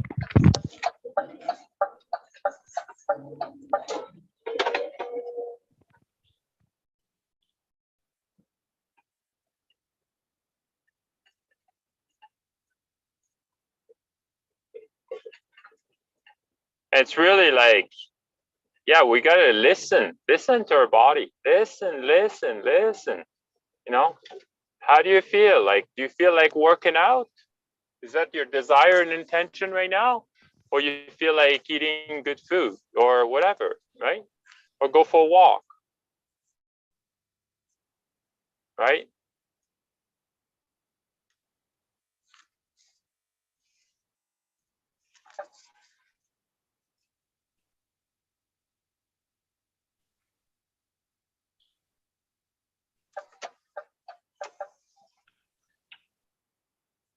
Yeah, I think Sindra gave a good example, you know, like she was like, I don't know if it's worth my time to go to this event, right? Yeah. And she didn't Yeah. know. Yeah. And then, well, when you don't know, follow your highest excitement, right? So you're in that flow state, and we all know that all these thoughts comes a lot easier. There's less chatter, right? So it comes clear, right? But if she would like just like at her desk or in the home, and then like, oh, should I go? Should I not? Should I go? Should I not? Should I go? Should I not? She would probably make the wrong decision, you know? Yeah.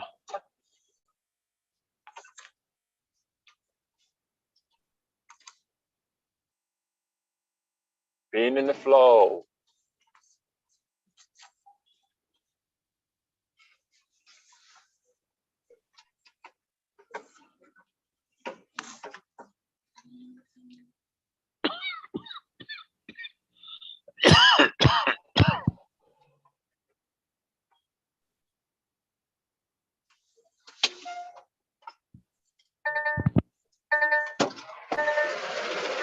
Yeah, one exercise a guy I follow was saying, it's like imagine a bathtub and then like your body is full of water. So you're starting to drain. You can like use your hand like to move from up to down, and then you're draining the water. But like the water is your thoughts, like your emotion, all that stuff, and then you're draining it all the way down. And then eventually, like you're like, I can't think. You know, draining the water. And maybe the first time it'll be like, oh, yeah, doesn't really work because I'm still attached to this or that. But then eventually, like, you're just like, oh, not attached to anything. Yeah. Yeah.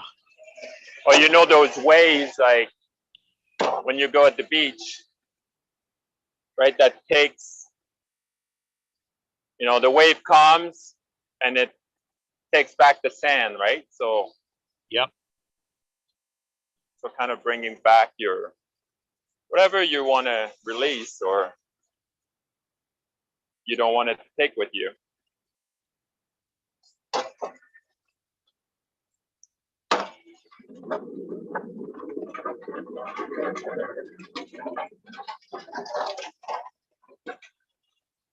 Yeah, nature tells us a lot.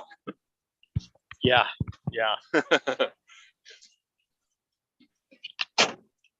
If we're aware of it. Because it all works in synergy.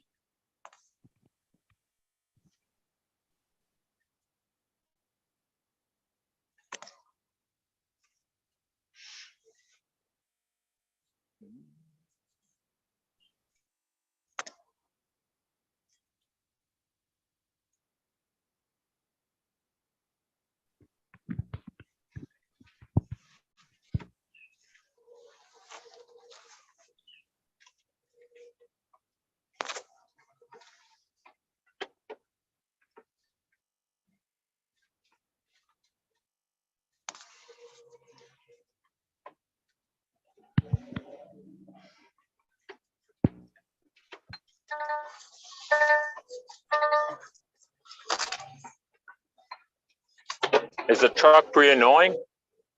No, it's okay. No, it's not too bad. It doesn't bother me. Yeah, it's a newer truck, so not as bad. The other ones is so loud inside the cabin that I have a hard time to even hear.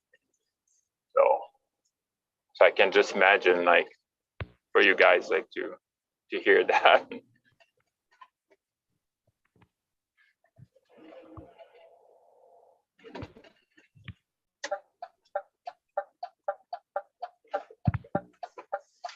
It's funny, the other day, like, I was talking to a friend of mine, and then, like, you know, like, I don't know why, but with his phone and my phone, they're just not compatible. And then, like, there's always something, you know, it's like, oh, I can't hear you very well or whatever. But the other day, like, my wife asked me, like, to pass the vacuum. And then I was like, oh, perfect time, you know, like, I'm talking on the phone. And I don't know, maybe like 5-10 minutes, he was like, why can't I hear you very well? And I was like, oh, yeah, shoot. I was vacuuming. He's like, oh my God.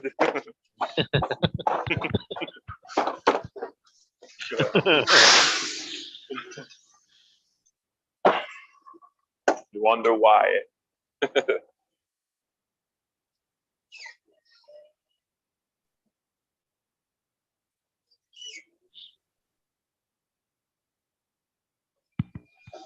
So what's your desire and intention today?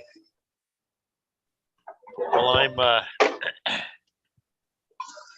I'm drawing a very abstract mandala at the moment while I'm talking to you.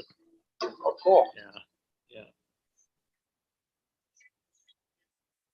It's a project my psychotherapist gave me to do. Oh, really? Yeah.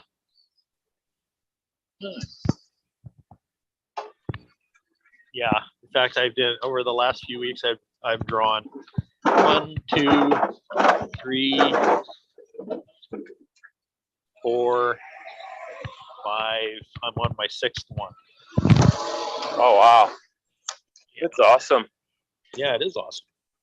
Yeah, like, we didn't make one, but I remember, like, when my like, in the last 2 weeks of his life, you know, I spent it with him, like, in a hospice, you would say. Yeah. And your dad? And, With your dad? Yeah. Yeah. And my mom was there too.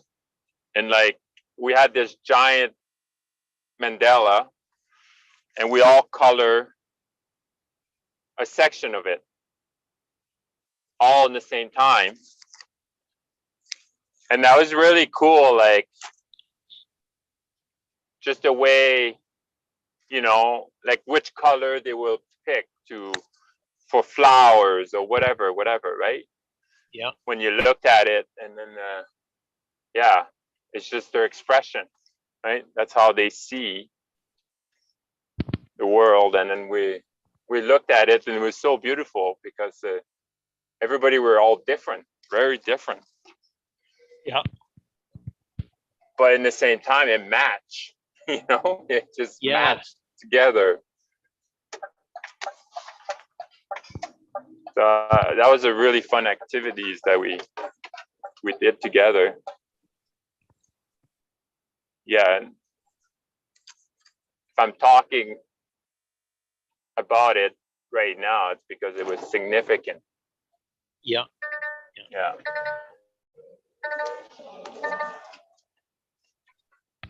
Because it was attached to emotion, right? Like, so it's it's a memory. I think a memory is just, yeah, like an experience attached to strong emotion. That's what a memory is, I think.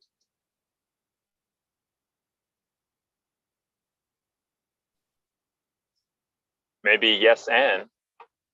Yeah. Right? Yeah.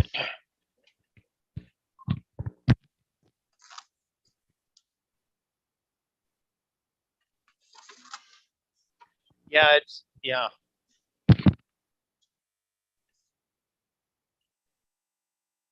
That's one thing I want to explore some more, because lately I've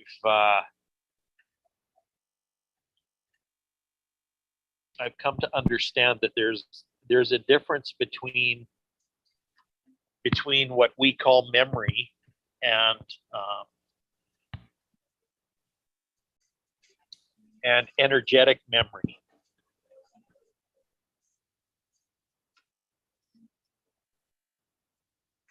Right. Yeah. Oh, for sure. Yeah, energetic memory is like when you use a pendulum or you do muscle testing. That's energetic memory, and it's always true. It doesn't have any interpretation in it or anything like that. Like, it's capital T true. And we have access to it 24/7. So it kind of amazes me how few people use it. Right, and it has no attachment too. Right. It has no agenda and no. Yeah, it's totally impartial.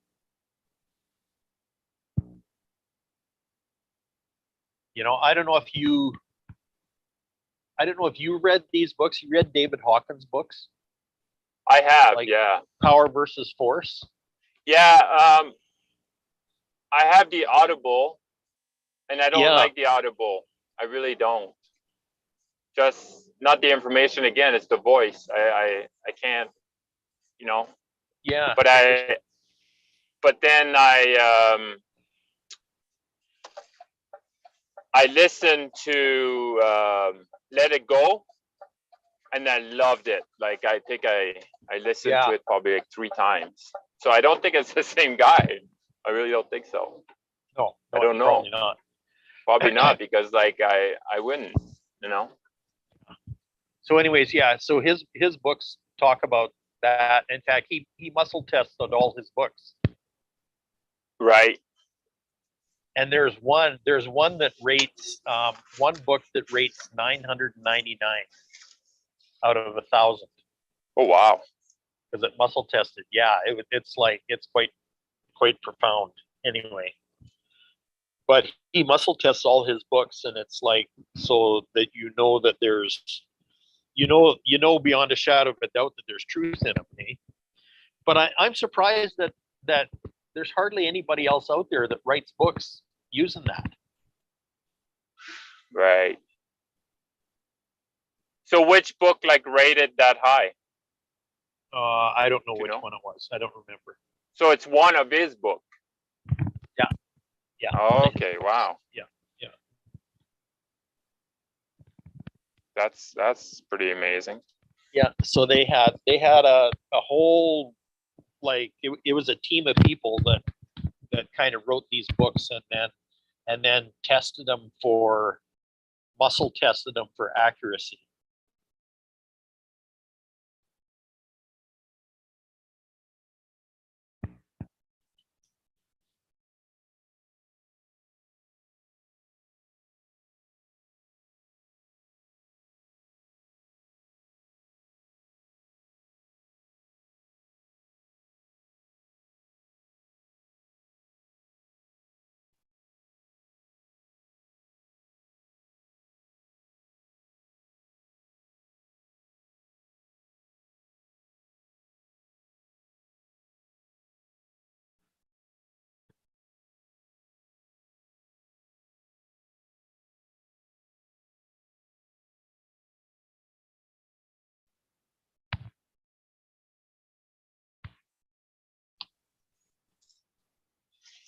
Yeah, that's really cool. Yeah, I don't muscle test like with the finger or lever technique they use with magnetic mind, but I use a pendulum. I really like the pendulum. Yeah. But at the same time, like, I think it's in this book that he was saying that, like, if you don't vibrate to at least say like 300 or whatever, then it might not be accurate. Yeah. Right? Because if you vibrate in like shame and guilt, say, for example, then Yeah. like, yeah, you're probably not going to be accurate.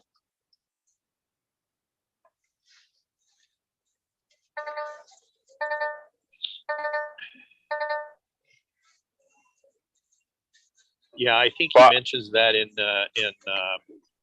Letting Go, the book Letting Go. Yeah, probably, because that's the one I read from him. So Yeah. I started the Power versus Force, and you know, like it's rated super high and all that. So I was just like, yeah, but I'll have to read it. Because I was like, wow, I listen stuff all day, so that'd be a lot easier. But now I know that I need to listen to sample, and if like that voice resonate with me, then like I'm like, okay, let's buy the book. But if it doesn't, then I'm Yeah. not. Yeah. Wow, that's interesting that you have a sensitivity like that. Yeah. Yeah. Yeah, always been. You know, with girls, as soon as they open their mouth, I know. And it's not what they're saying. No. I'm like, no, not for me. Move on.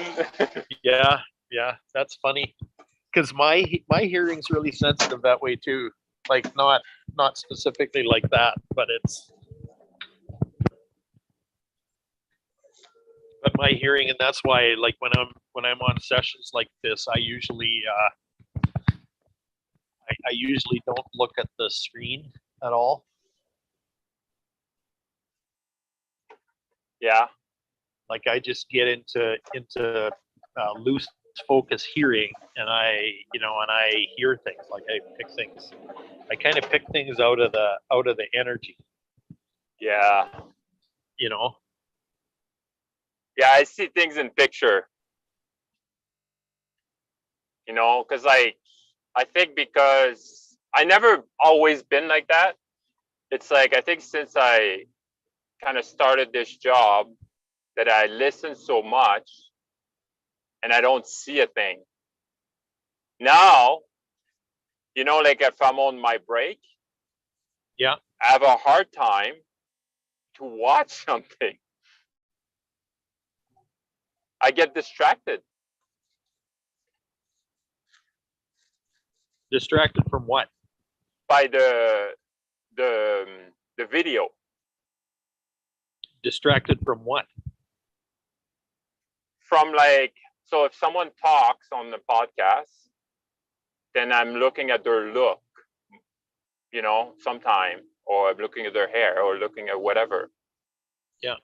Instead of listen exactly what they're saying. Because I'm so used to just listen. Ah, okay. Now I've got one more form,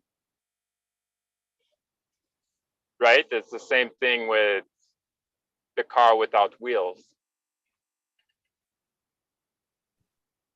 right? Say my car has no wheels, so now I've got one senses that's not distracted. So I feel like if you wanna be more clairvoyant, well, just look at things, you know? Don't try to smell things in the same time as looking.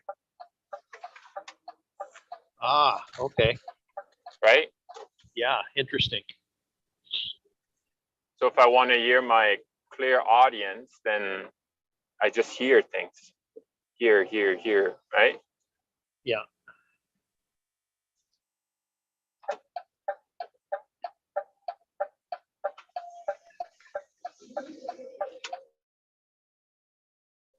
So I'm not going to look at a bird outside that's singing. Well, I could, but if I want to improve my clear audience, then I'm just going to close my eyes and hear the bird.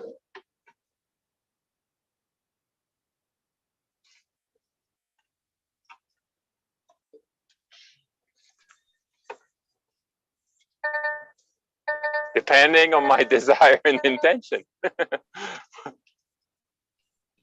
Yeah.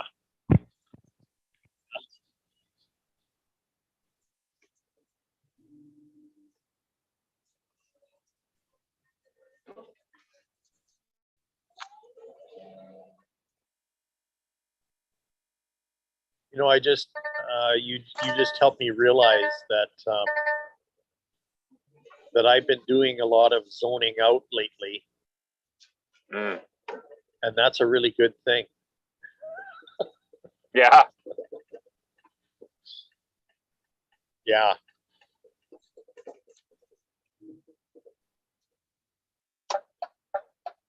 Yeah, and we say when you're zoning out, you're distracted. Right. But for me, it's But it's you're the not. opposite. But Yeah, for me, it's exactly. the opposite of that. Yeah. Exactly. Yeah. Yeah. Exactly. I'm just yeah.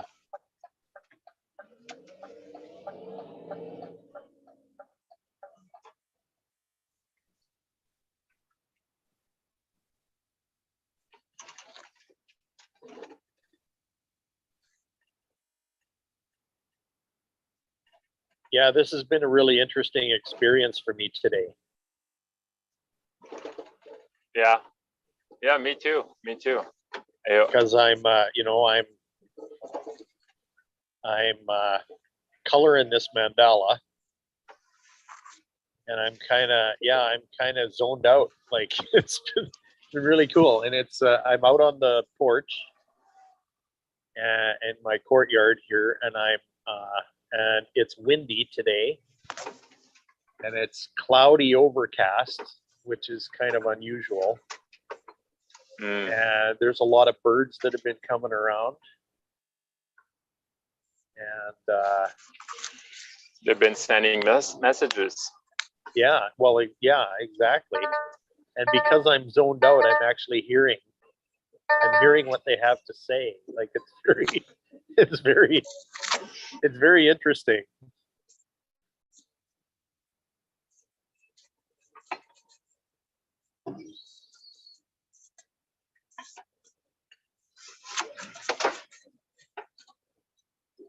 It's surreal, and I'm just kind of basking in the energy of all of it.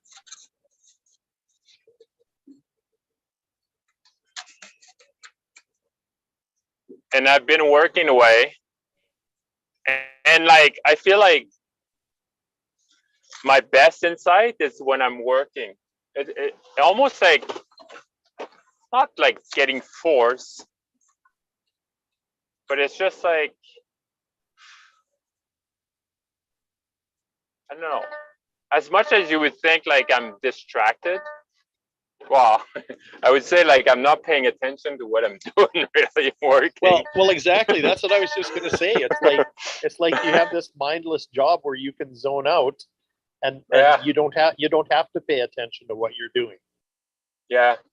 Only some days when I don't know where I'm going, but it's getting to an automatic, right? So Yeah. and Yeah. it comes down to like, you know, to make my juice in the morning, do I have to think? Yeah. Or like to No. make my lunch, do I have to think? Yeah. I don't. I know how to do it. Yeah. Yeah. Right. So my energy or desire and intention, or with you guys. But I still have to like somewhat pay attention, right? So, but am I driving the car? Right? It's my unconscious. My unconscious just does it. You know, it's just, you know. Yeah. And for some people, it would be the most stressful job ever. Right? And Oh, yeah. for me, it's the most relaxing thing. Yeah.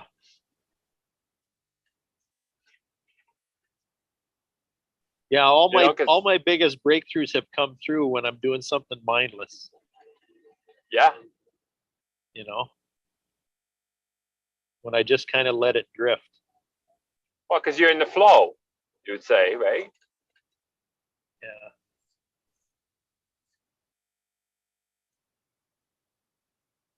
Yeah. You know, nobody says like, Craig, you have to do a Mandela today,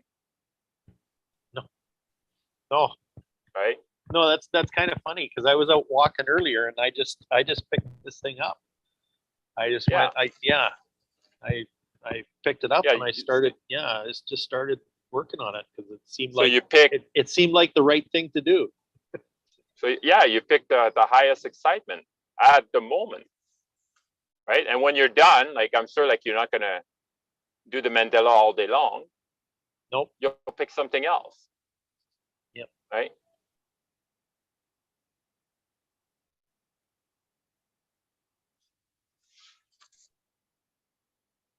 And I'm sure you've been, even though we've been just talking, you've been creating so much more of doing Oh yeah. a mindless job, right? Yeah. Yeah. Because in those other realms, there's been a whole lot of creating going on.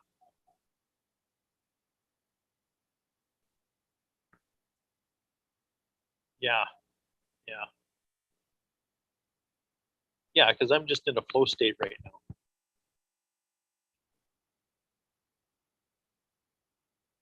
You're in what, sorry? I'm in a flow state right now. Oh, flow state. Yeah. Yeah, exactly. Yeah.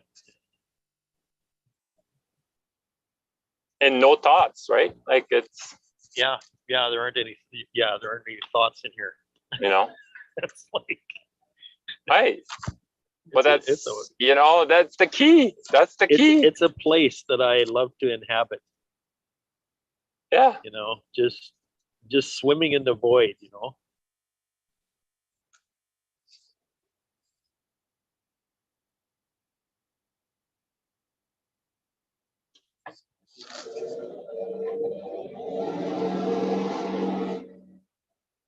Yeah, and it's infinite. That's Well, yeah, it is. you know, it's Like I could stay here forever. And yeah, not, yeah. yeah.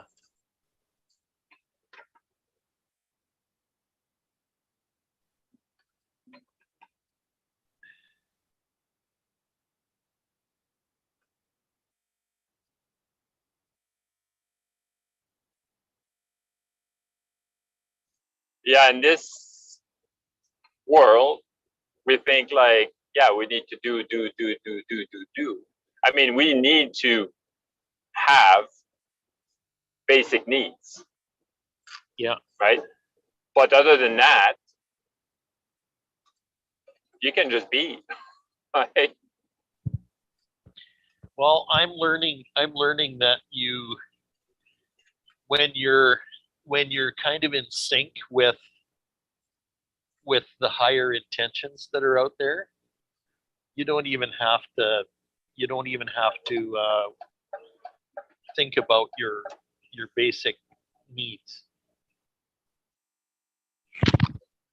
Yeah, they just happen naturally, right? They just show up. Yeah. Yeah. They're just there.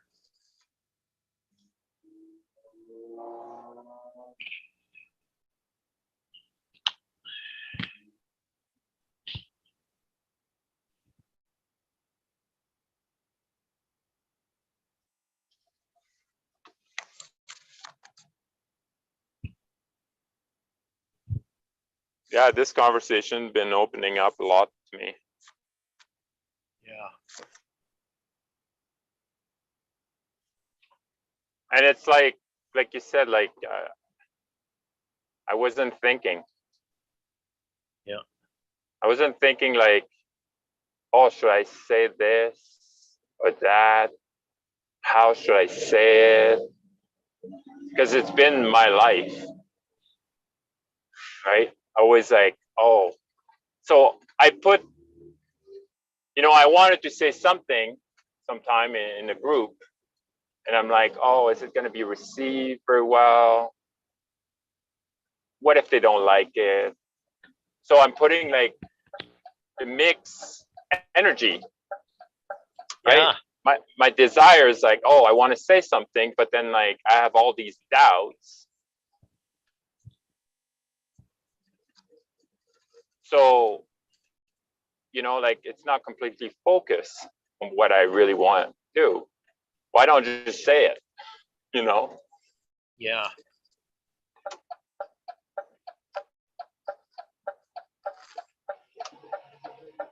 Just say what comes to mind and don't have any fear.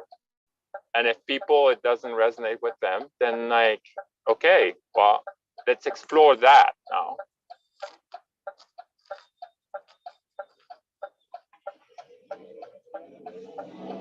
Right? And maybe because like it doesn't resonate with people, and maybe it triggers something in them, right? Like,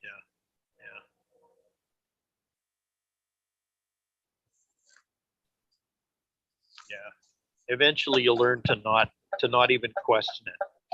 yeah, well, You just go with what you get. I'm pretty much there, Yeah. but Yeah. some people are not ready to listen to it. Doesn't matter. Yeah, I know.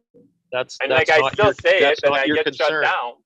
I get shut down, and I keep okay. I'll shut down for a little bit, and then I'll say something else. Okay, and then like, okay, end of conversation. We'll pick it up another time, right? So, some people get really triggered by what I'm saying. When? Pretty much all the time. Yeah. do you experience that in this group? No, that's the thing, right? So here I can just here you can practice. Here you can just practice going with whatever comes to you, right? And like, yeah, right, yeah, exactly. And that's what I've been doing this morning. That's for sure. Yeah. Well, and I got to be honest with you, I love it. Yeah. yeah. I've really enjoyed what you've been doing this morning.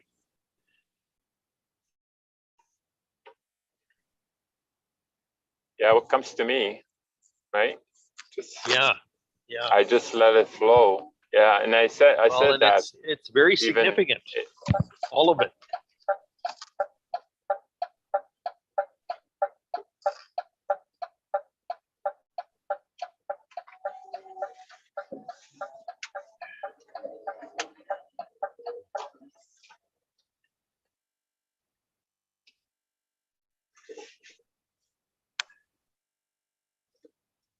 Like even like, I think it was like 2 or 3 calls ago, I said at the end like about the oil and this. It was really negative what I said, and I realized that. But like, it was so present to me that I had to just let it out. And now that it's just out,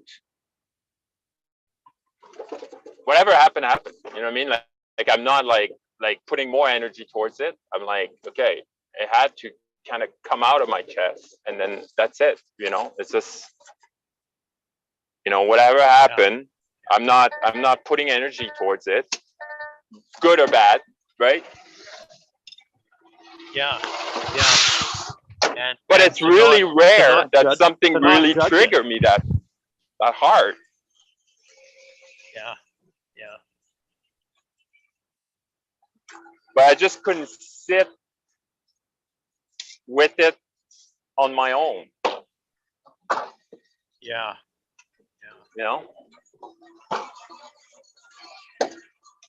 So that's what I'm saying. Like, I don't leave anything on the table. Yeah.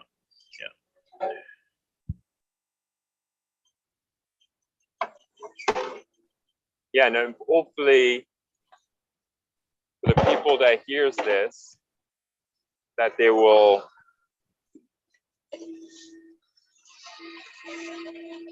I don't know, it's not an advice, it's just like,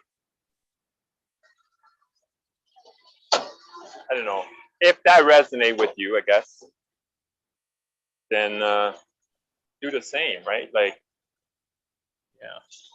when you keep things inside, it just grows. And eventually, like, it has to come out. Yeah. And if I would have keep it inside, I think I would have looked for even more information about that. Yeah. And now it's out. Yeah. It's out. You know? I'm learning that it's not my concern. If something comes to me, it's not my concern whether it resonates with anybody or not. No, it doesn't. It doesn't. It's absolutely nothing, because the thing is, it's just trusting that, this came to me in this moment for a reason. Yeah. And and it's like, okay, it's not necessarily directed at anybody or anything. It's whatever. Right. It's just that the energy that's here in the situation right now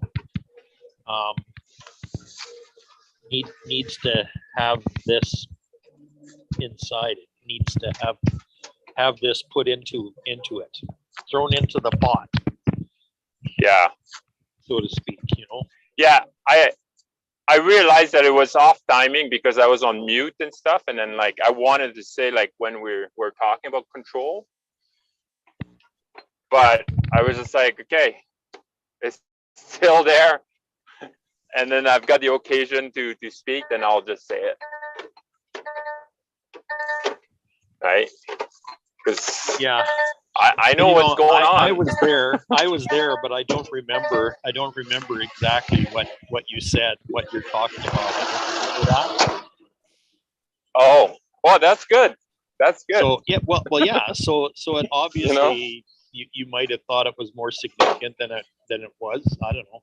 Well, I thought it was significant to you because you were like of all the group, the all person, like you're the one that says, why did you bring this up right now? Oh, yeah. And then like Sindrell was like, oh, I completely understand. Right? Because I mean, like we had like a beautiful conversation. I wasn't like speaking much and whatnot, but like, it was really insightful. And then at the end, I didn't want to bring negativity, but it was just like, it's in me, right? Yeah. Yeah. But But it's something, good, like, we if you gotta quit evaluating things according to what we think is negativity and what isn't. Yeah. Like, that's like what I was trying to say when I was talking about procrastination. Yeah. It's like, it's not necessarily a good or bad thing. I mean, it's only our self-consciousness that does that. Yeah. Well, yeah. That tries to say this is bad and this is good. Egoic Because right? nothing is either one, right? Yeah. Yeah. Everything is actually neutral until you start doing that, and then all of a sudden it's not. Right. Yeah. Yeah. When you have no attachment to the good and bad, then that's when you're completely free. Well, yeah. Right? and it's that simple. Yeah. When you have no attachment to how things are supposed to be, then you're free. Yeah.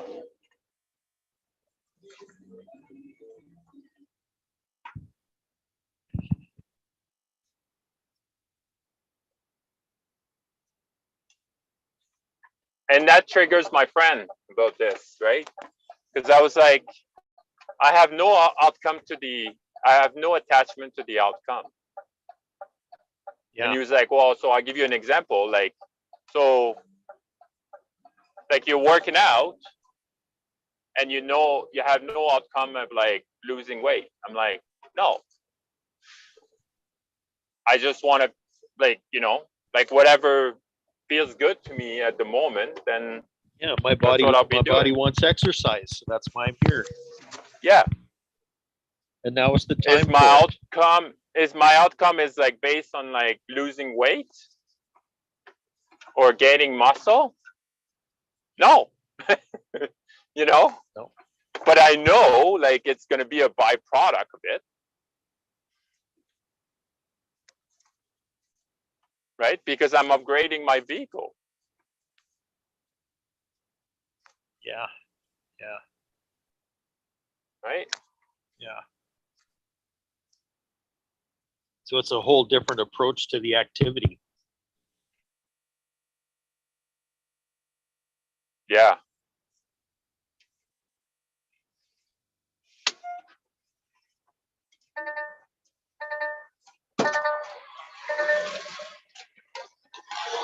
Yeah, it becomes no resistance.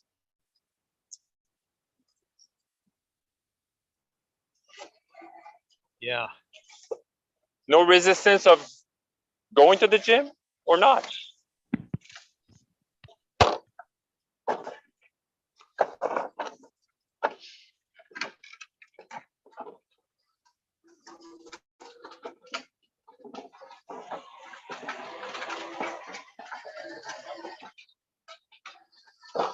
yeah. What's interesting is if you're there because if it's there because you sense that's the correct thing for you to be doing at the moment, you don't need any kind of tension to be there. Like No. yeah, Because if you feel force, right? If you feel force, then you know it's like you feel you have an outcome about it, yeah, yeah, right? And then like you're stressing out, be like, you know, I think I give the analogy like if you're going, say, even like say you're going to the grocery store and you know how to get there, right? So you put Yeah. it on your GPS, right? But halfway like where you're going outside and be like, oh, is this store closed? You know? You know? Yeah. Am I close? Am I close?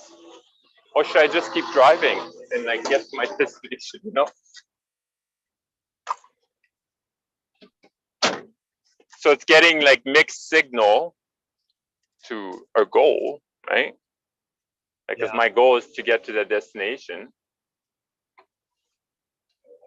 But like halfway or a quarter of the way, oh, am I close? Say, for example, like I want to lose weight, okay? So that's my goal. I want to lose 20 pounds. But like after every workout, I weigh myself. You know, and if I gain 1 pound, then like, oh, it's not working. What I'm doing is not working. Yeah, yeah, Right? So sorry, but you won't lose your 20 pounds. And then you'd even follow like, because I'm sure like you don't even want to work out, right? Because your outcome is like to lose 20 pounds and not enjoying what you're doing. Because everything is like an opportunity to be present. So when I'm working out now, it's like, oh shit, like I'm really feeling the muscle I'm working out. I'm like, whoa, I never felt that before. Right? yeah, Because I become more and more present. And I see result, right? But I'm not like, oh wow, Pascal, you're really working out. I'm not working out more than I used to, and probably less. yeah. But I'm present when I'm doing it.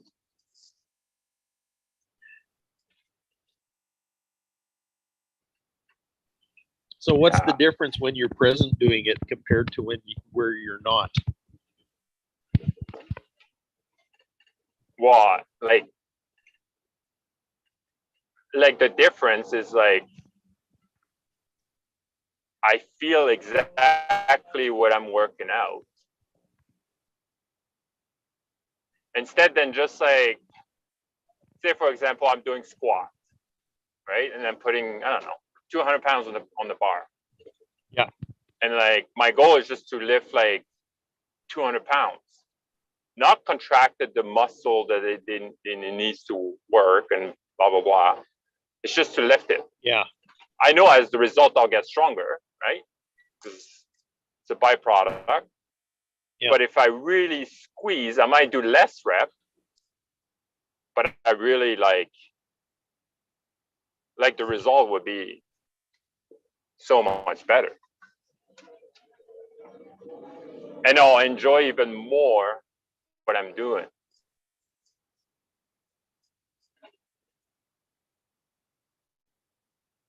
Because my outcome is not just, because like the body doesn't know that you're lifting 200 pounds. No. It doesn't. It doesn't matter if you say like, well, my eyes sees it. Right? Yeah. The eye sees 200, be like, oh, that's how it feels? Oh yeah. You know? No, it doesn't work that way, right? Like, so it's really like, you know, like that's why like even calisthenic, which is just like your body weight, works really well. Yep. Right? Because these guys, like they're really flexing, they're contracting their muscle like no one else, right? They're really aware of their body. You know, gymnastics, right? They're the strongest people. Yeah. They're the strongest people. Yeah. That's downright You look scary. at them, are they like, do they have the biggest muscle? No. Nope. Right? But they're the strongest. I guarantee you, like a bodybuilder can't even do like a chin up, right? Yeah. Yeah. Right? So, but do they have to be mindful of what they're doing? Hell yes. Right? Jesse's son, like spinning in the air and stuff. If you're not present, like it's not gonna happen for you. Yeah. Right?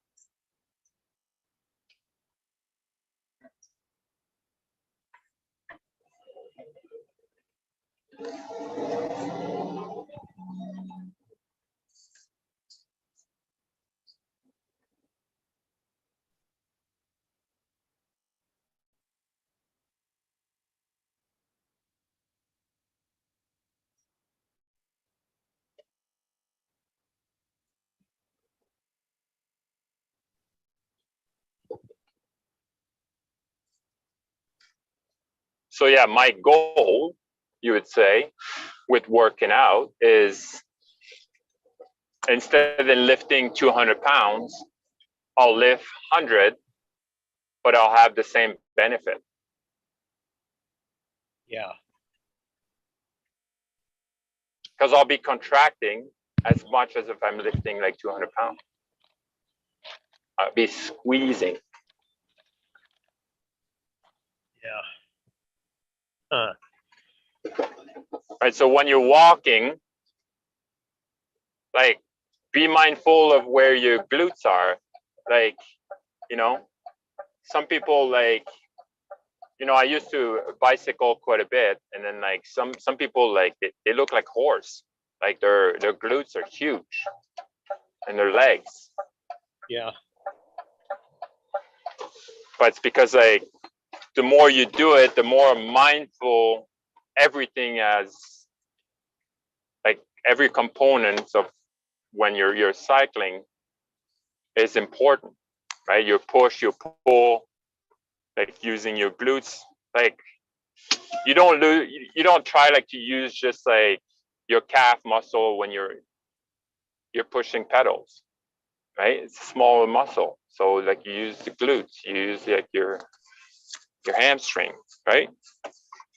Yep.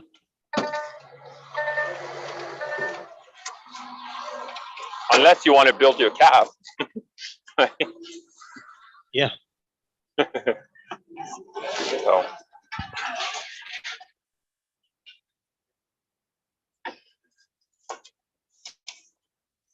How are we going to call this session?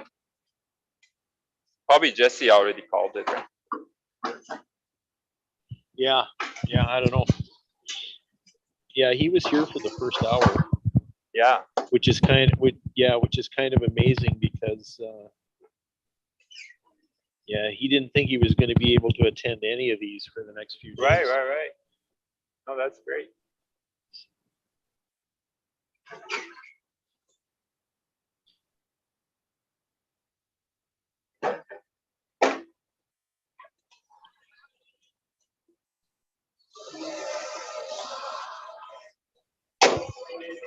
Yeah, it's like you don't realize the people you love until they go away, right? So like, for example, like I always gonna remember like when say my girlfriend goes or my wife goes for vacation back home, and that's when I realized I'm like, I really freaking love this person when they come back, right? But when you see them every day, it's like, okay, right? So is being apart is a bad thing? Of course not. Wasn't it Shakespeare that said parting makes the heart grow fonder or something like that? Parting? Parting. Oh, hearting. Being apart Oh, from being each other. apart. Yeah. Yeah, I didn't know. I never read Shakespeare.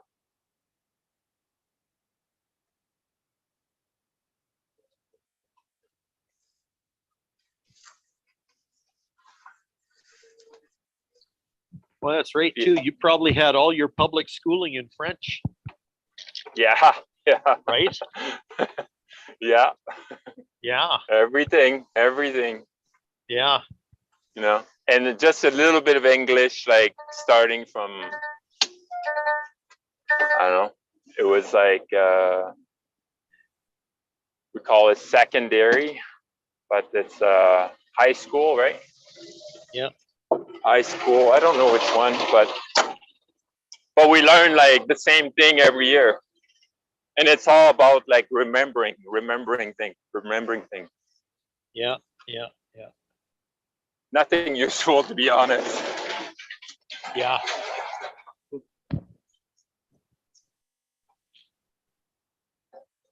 Like they don't teach us how to speak it, you know.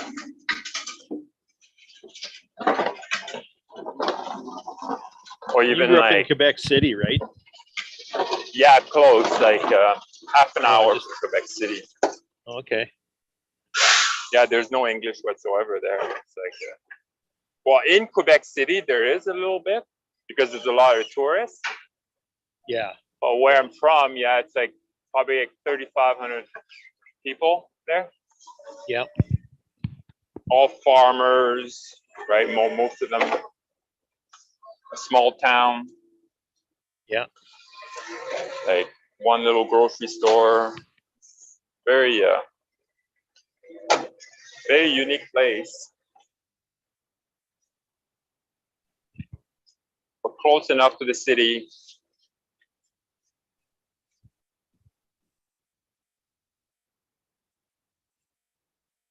That's why for me, like, you would say maybe I should invest like when I got in Banff, you know, because it grows so fast. But like for me, it didn't make sense to spend. I think at the time it was like about 300,000 for an apartment. Oh yeah. When you can get like back home at Castle, right? Yeah. Yeah. Exactly. You know, so I never understand that. And that's why I was like, oh, I'm not wasting my money on doing that. But right now, like an apartment, just like I was looking, it's probably like, I don't know, 650 probably. Yeah. Right. So.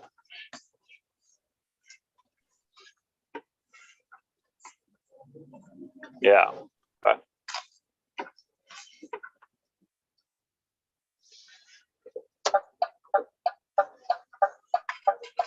yeah, it's getting used to the environment you're in.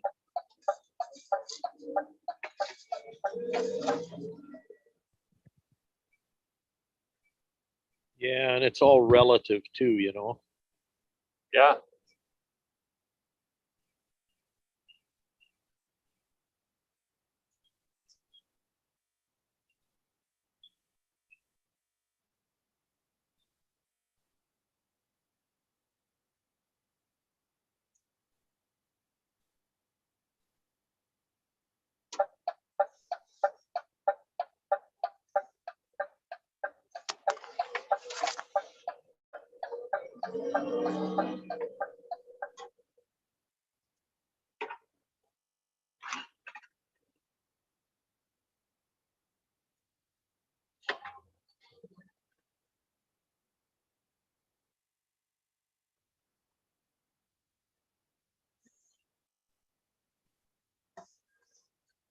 Yeah, I have to go pretty soon. Need to reconnect with a friend of mine. Like we were talking for a little conversation. He's having a second or third baby, and he doesn't have wow. much time. Yeah, I think it's his second, and yeah, he was like, oh, maybe around 9:30. You know, he could have a window, so Yeah. I'll give him a call. But any departing words or anything you wanna say? Oh boy. Yeah, just give me a second here. See if there's anything that pops up.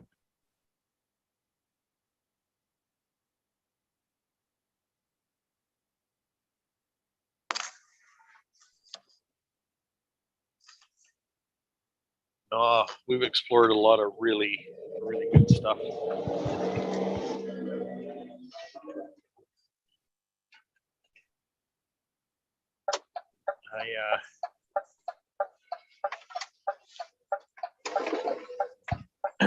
I just want to give you a little tribute. I've watched you grow so much in the last couple of months. It's kind of blowing me away. So to speak. And the reason I'm pointing that out to you is because it's really difficult for you to see your own growth, and so you know I respect that, and to me it's a good time to bring that to your awareness that you're growing like crazy, and and quite frankly I'm enjoying it. So and I really appreciate you spending this time with me. Yeah, same here. And it's like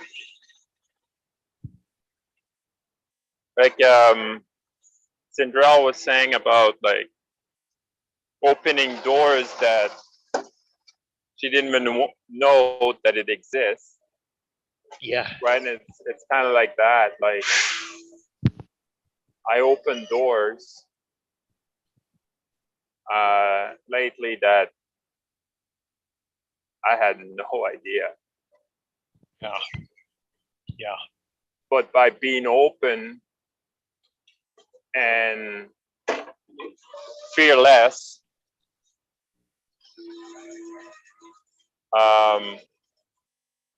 whatever, like the energy, or so I opened the door, but to get into the door, like it's kind of this force that brought me in, but like it's a comfortable, peaceful, very like inviting force that brought me in that door, or in that energy. Yeah, I'm very comfortable, but it started by being open. Yes. Yeah, I was open to explore, and then like, and being fearless was to have no fear of opening that door. Right, to self-realize my true potential, I guess, like my true nature and purpose. I don't know what you want to call it. Yeah. Yeah.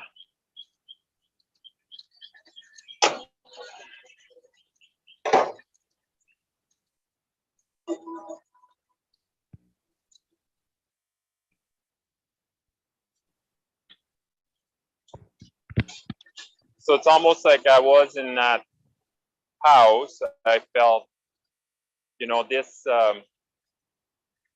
platform, it's a safe place for me. So it's a safe home. Yeah. And but I'm discovering so many doors in that house,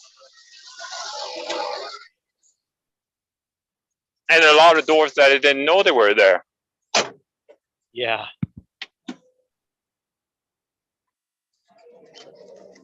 So yeah, that's how I see it. But yeah, thank you very much from the Yeah. bottom of It's my so heart. much fun doing it with other people, isn't it? Oh yeah. Yeah. Yeah. Yeah. Yeah. That's what I enjoy the most. Mm-hmm. And it's not everybody. That's the thing. Like I said, I'm very, very selective. I've decided that I'm not going to my friend's baby shower thing. Yeah. Yeah. It's not in my best interest. Yeah. I have no desire and intention. Yeah. Yeah. It comes down to this, right? Yeah. I had these thoughts of like, oh, should I go? Should I not? Should I go? Should I not? Should I go? Should I not? And then, like you said, like bring it back to the heart. So it comes back to desire and intention. And when I went there, I'm like, no, I don't want to go. Yeah.